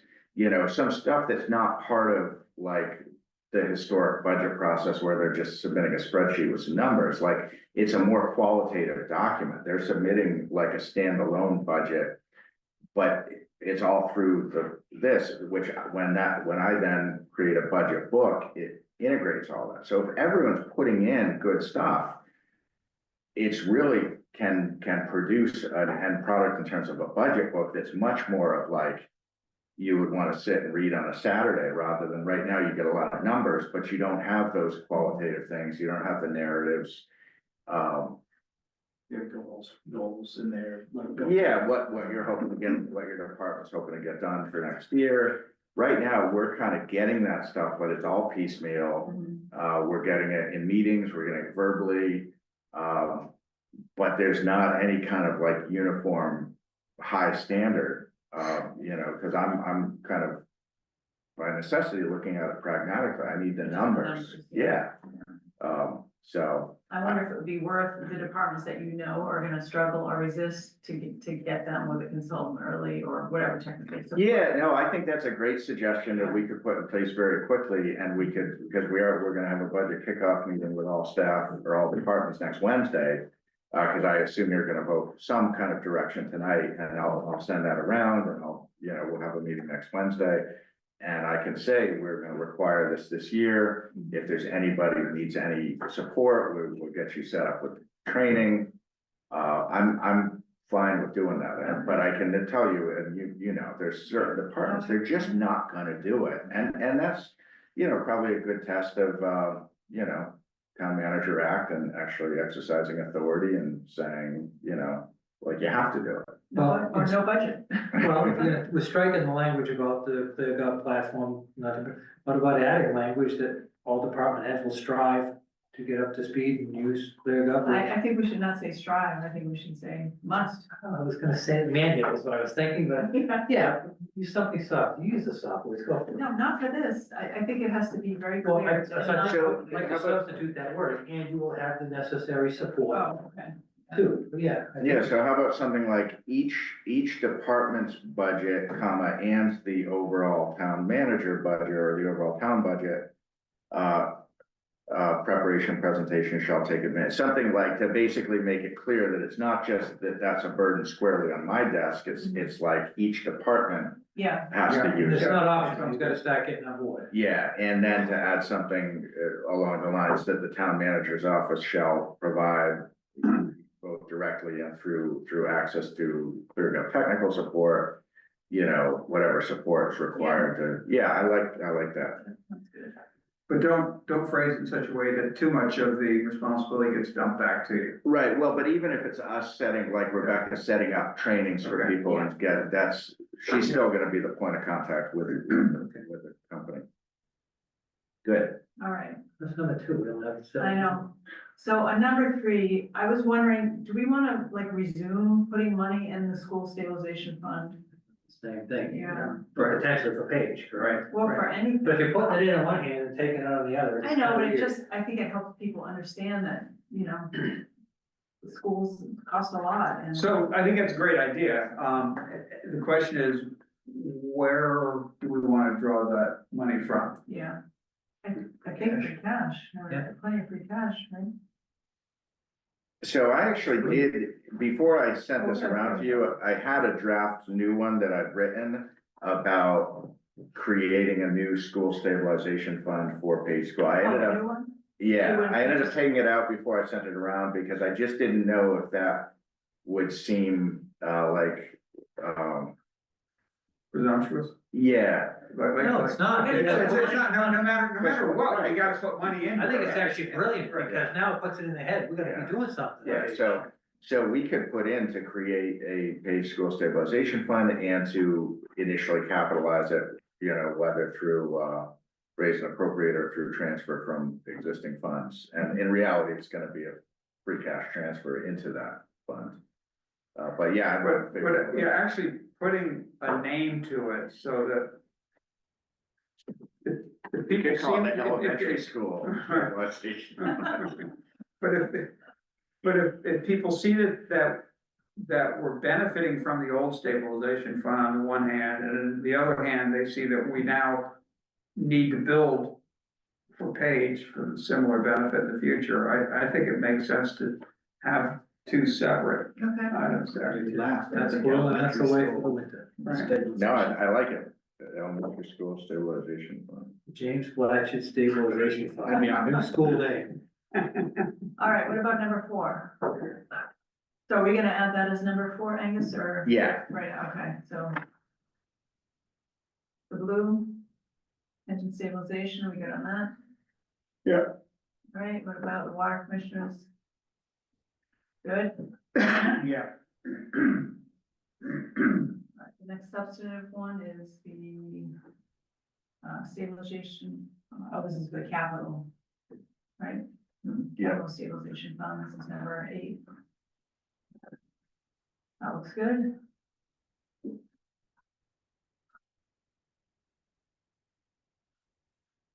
Alright, any other ones you want to discuss? I'll jump to number 15. Mhm. What potential opportunities to regionalize some of the town services? I mean, I like the component, but what are we looking at? You want to specify? I don't know. I mean, Dispatch. water, dispatch, police, I Maybe, mean, everything. yeah, maybe list a few such as. Something we don't do yet is, an energy manager. So, I know this is not here, it's not in this document, but, I've been contacted a couple of times by, Molly Edinburgh, who's does sort of resiliency and sustainability type stuff in Newburyport. And there's there's currently a grant program. And I know grants are a 5-letter, 4-letter word. Especially for staff positions. Well, we don't need a full position, I don't recall the details, and I actually listened in on a webinar a month ago on the program, but I'm just saying that, I'm not pushing that program, I'm just saying that that's something there's a place where if we were to pursue that type of position, we should do it as a shared position. We don't need a full-time position. No, I agree, I'm leery about sharing positions or funding a part of a position through a grant, Yeah. just kind of the same thing with the health. Issue, but, so Chris, you're wanting to add specifics? Like as sending up a signal? Maybe, say such Sean as asked or about- something, such, not limited to, but such as, I don't know, just to throw out a few. Everybody just says let's regionalize stuff, but nobody has, there's nothing, what are we gonna regionalize? Such as, but. We have, over the course of the last several years, regionalized something, the harbor master is one. We did have regionalized, conservation agent. animal control, Sorry, say again. animal control. Animal I control. mean, that predated. That's right, yeah, Those are yeah. both, I mean, same with, Harbor Master, that was pretty old, I mean, again, Yeah. I'm just saying, we gotta So be is looking. there downside to putting specifics in? I would suggest not putting it in here because I just think it's, but I think we could flesh it out a little bit, because I agree, it's kind of become boilerplate language and that's not really helpful. One thing that we, we're not gonna get anything regionalized for FY 26, but I think what we could reasonably do is by the time the budget's presented in, roughly around the beginning of February, have like maybe a memo that says, these are some things you could theoretically, regionalize, and this would be the mechanism. So for instance, whether that's, it could be like soft stuff like, council on aging shared programming with neighboring towns, or it could be, things, all the way up to like truly regionalizing to where you no longer have local. So, for instance, with like health, you can create a regional board of health that is instead of a local board of health. To do that by statute, you need the affirmative vote of the local boards of health. So in practice, it's never gonna happen. But I know that because I read the statute 6 years ago, like that's not really out in the public domain. That might be something that might be interesting for people to know. And like a memo, an annotated memo with some of those statutory references or what would be the mechanism to do that, or, you know, dispatch, whether that's Middleton or something like that. There's a known path you would have to follow. So something to kind of at least flesh out what would be involved. Because it's complicated in every situation, but some it's beyond complicated to where it's just not gonna happen under our current form of government because you're just not gonna get the agreement. And I just would like to have people within thinking of what possibilities there are. I mean, building inspector is another one. Right now, we kind of do, not really, but yeah, obviously Sam works both here and in Groveland. We do have an agreement with them where we get reimbursed for a portion of his health insurance costs. So kind of it's regionalized. Yeah, because I look at that as regionalized sharing it. We don't. Assessors, we've talked a bit about both with Christian and I've talked with Groveland. They're very interested in exploring that. I talked to Rich Baker at some length about that about a month ago. And once we're out of the reval, you know, cycle, you know, I think anyhow, that's a whole different, But I but just think we have to be looking at more of those opportunities. yeah. There, so. So, I mean, do we wanna have that goal in there if we're not planning on doing anything? Well, I think it's good to keep it in there, in terms of having something more tangible result from it. Maybe we put it on a future agenda and we do like just a slide deck of like, we could even go through every single department, And say what? even if it's a non-starter, but Right. just to say, could you or couldn't you, if you could. So we have to start. It's like a I like that. decision tree kind of thing. Yeah. And to do that in, you know, in January or something. Mhm. But you know, it's nothing's gonna be regionalized in FY 26, but it takes years to do these things and you gotta start somewhere. I like the addition of 19. Yeah. Yeah, we needed that for Yeah. clarity. Yeah. Yeah, Good. So any other items that either of you think should be added here?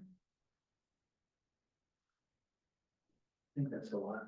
It is a lot, but I'm just gonna. I mean, it's nice to make this fresh every year to the extent we can, you know. I think this does reflect where we are currently. I don't think we should add any more. Okay. All right, do we want to vote to adopt this with changes in this committee? Motion, I'll second it. Okay.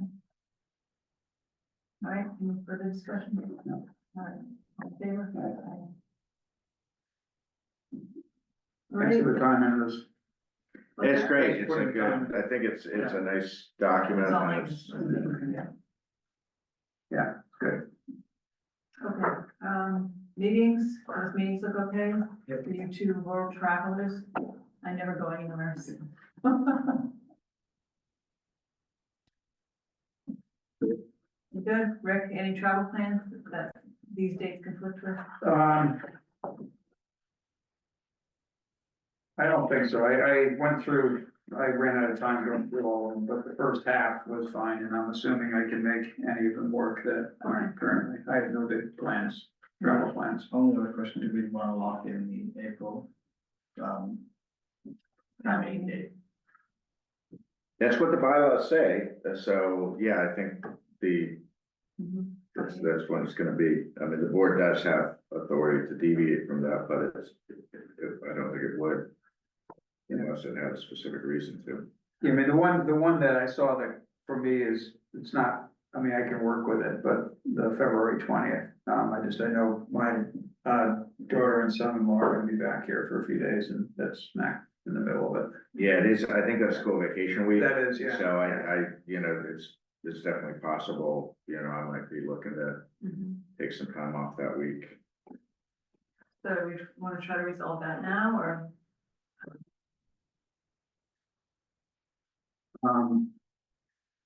Yeah, I mean, but we're on the, you know, we are on the regular 2-week schedule there, so I'm happy to try to resolve it now. I just don't know, What the resolution? what the best way to do that is.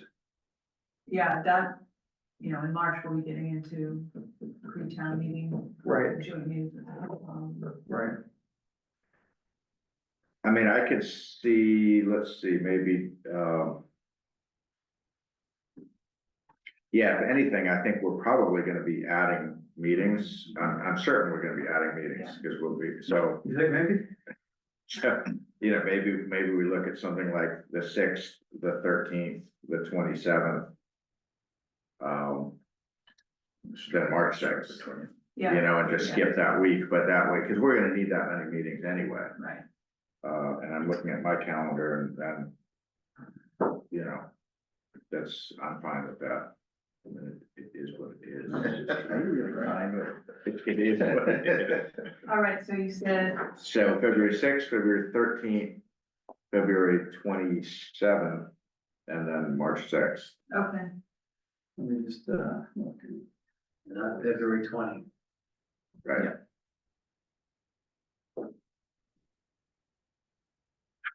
Part of what we'll be doing tomorrow is contacting Rob to see if we can start fleshing out some potential FinCom joint meeting dates. So having this approved is gonna be helpful. all right, we ready? what's that again, Mark? What was that again? That we'll be reaching out to Rob once we have like an approved schedule to get some joint meeting dates. So having them pinned down is helpful. All right, about 2 minutes.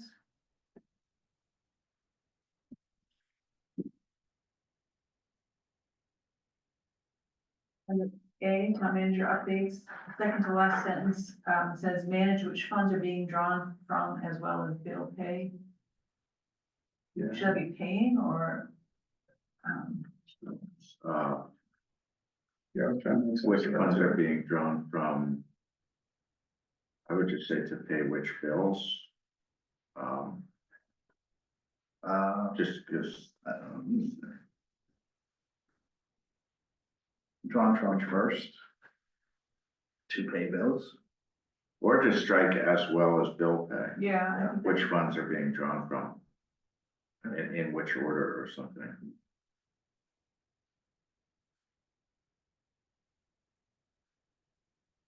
Manage the order in which funds are drawn from. On item C, the heading is capital improvement, but the text is all page school, is that? Did we just like veer off on the CIP and go into the page? I do think I made the point that while the capital program that was sent around was generally current and complete, I did specifically acknowledge that there's this whole section of projects from the GNAP report that will need to be Okay. woven into it, so. So that's the correct heading for that, Yep, okay. On E. Boulders is not right, wasn't that like riprap that was used on River Road? yes, And then the documentation to the Commonwealth, I wasn't clear on what that was, is that like They'll file Concom? the paper later, they said that. For Concom, or, I mean, for like wetlands, or? Yeah. That was my- I think that would be to Concom, not to the Commonwealth. Okay, What was it, not boulders, but No, riprap is being used instead of boulders are being used, and then will be submitted to Concom instead of to the Commonwealth. You could even just strike to the finance documentation we submitted as soon as possible.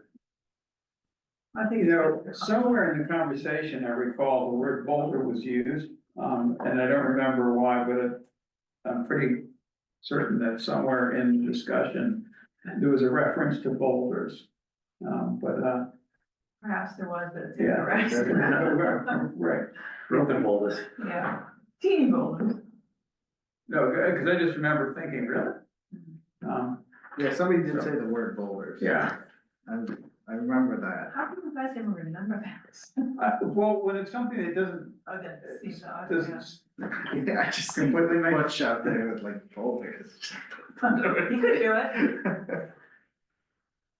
On the bottom, Rick, did you have anything? I'm just gonna keep going if you're, No, keep going. all right.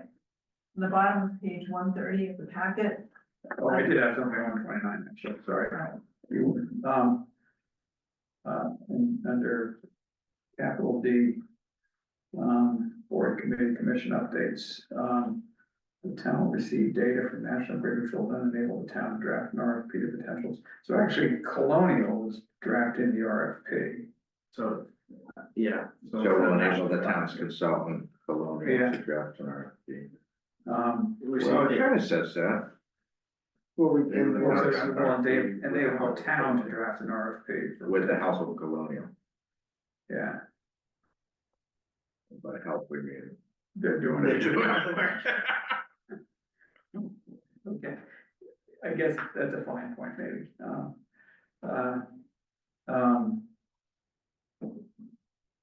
And then Colonial Power Group will handle much of the paperwork on behalf of the community. I think you could take out much of. I don't think so. Are you? We have a meeting next Monday. I mean, it's not paperwork, Right, but okay. we're putting in time on this. I mean, they're doing all the work, but we're still, I mean. Oh, no, we're still Yeah. doing a reality check of what they're doing. Yeah, it's, All right, great. That's good. Sure. the tree guy makes me laugh. That was a funny discussion.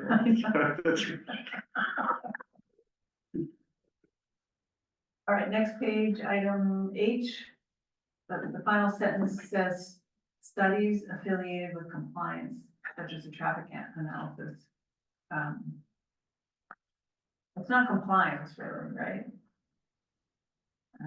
This is the MBTA. Not really, no. It's more curiosity. Studies affiliated with, Responding. to evaluating the concern. proposal or understanding form, yeah, with the proposal. Can you fudge that, Jim, or do you want language? I think I can touch it.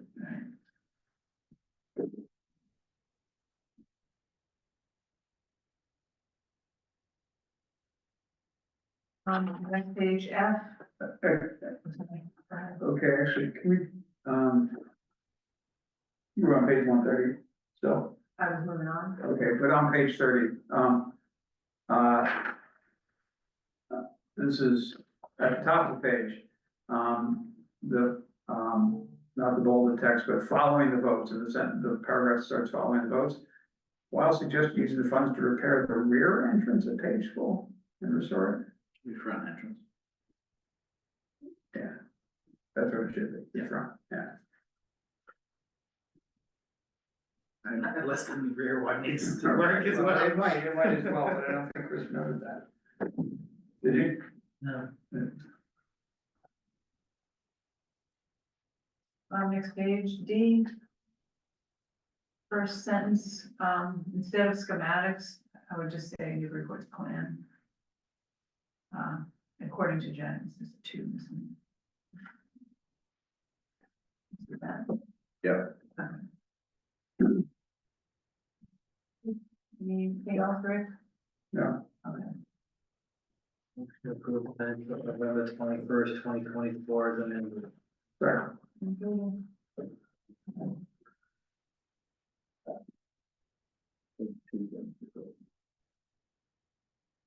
All right, I don't know what to say about this Ash Street thing. The comment, Yeah, he's wrong.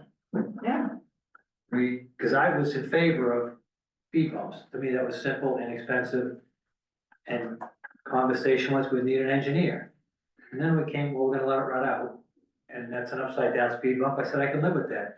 Was we're gonna let it run out until Butch and the police chief determine it was a public safety hazard. And then they would close the road. rework it. No, they're gonna close the road. They're gonna Yeah. regrade it.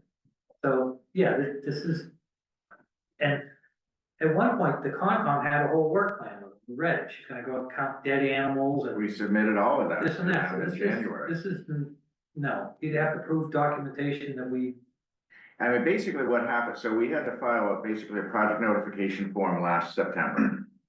We did. They responded to that, gave us basically an approval with condition, the sole condition being we submit a traffic management plan by January 31st. We submitted it on January 31st. They never approved it, they never denied it. They just, in my opinion, kept moving the goalpost. So we're still in limbo. They have not approved that plan. So my feeling is we should respond and say either approve what we submitted or deny it. Yeah. But that's our plan. Right. And if they deny it, we're gonna have to deal with that, but, yeah, when talking over further with Butch and with Dwyer and with Clay, you know, I think to have a speed bump without lighting is problematic, like, it's just, The it's, whole thing. yeah. Yeah, I mean, I'm curious what's going on. in And there. ruts are basically an inverse speed Yeah. bump, so that's why I said, okay, I'm good with that. So I remember we had no obligation for speed bumps, and it kind of kept us without engineering issues. Right. All right, so you just replied to him and. Yep. All right. Historical Commission, what we feel about the Hurtichoke Pond. You ready to vote on that? It's a weird name. Do you think it's just like slang for artichoke? Yeah, I think it's just I mean, there were a lot of old words Yeah, that there were, you know, somebody heard something and they wrote it down one way. right. And then somebody else, you know. Mispronounced it when they read it. In the previous packet, he had some commentary about how then. Yeah. It's the Hurtichoke, you know. Quit mumbling. I like the historic commission, I wrote, it has no objection, I wrote, but that's not a ringing endorsement. I know. Yeah, That's classic. it's not the worst name we could think. So All right, motion? Yeah, I guess I make a motion that we approve the naming of this small body of water that's currently dry, It's part, yeah, not wet. the Hurtichoke Pond. I'm a second, but then. And I think just the mechanics of it, I don't think you're approving the name, I think it's just sending Yeah. a response to Right, this right, request. yeah, that we Same agree thing, with we have it. no Just objection. that we agree it would be just a dandy name. For the US Board on Geographic Names, who knew such a thing existed, but it probably won't in about 47 days. Just hold off on the email. Actually, they will, because, I better not say what Yeah, that. yeah, easy now. Don't get me wound up. All right, so we don't have to vote on this? Refer to Parker Pond. Yeah, approve. Well, they named a river after me. Yeah, we have no objection to the name of, yeah. So we don't need to vote next? No, I think we good. River. All right. Well, Would you continue your motion? Pay attention. We need a vote, I mean, a motion. Rick Chamber. I made one. For the name, Second? for the name of. All right, all in favor? Aye. Jeez. Baby strap. All right, where are we now? Whittier Tech Communication, I can't believe they're gonna spend money on that wastewater treatment plant if they're gonna move to a different campus. Well, they're just doing, How much is there a number in there? 12 million. 200,000 like that. just a cool, What's 12 million? Well, that's a replacement. This is the study, right? Oh, Yeah.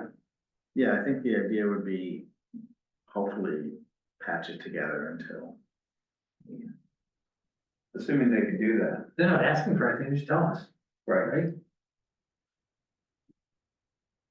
Could send a letter saying no. So, all right, so this is discussion? No, this is correspondence. All right. what correspondence about this, action. yeah, this email that we got seeking a meeting next week, I talked to Chris a little bit earlier this week about it. I went and reread the email. What was the comment about the budgeting process last year, was it? Yeah, some friction or whatever euphemism she used for, Yeah, I don't remember what it was, but it's odd. I don't know. With a phone call, want me to call her directly? I'd love for you to, yeah. Oh, dang.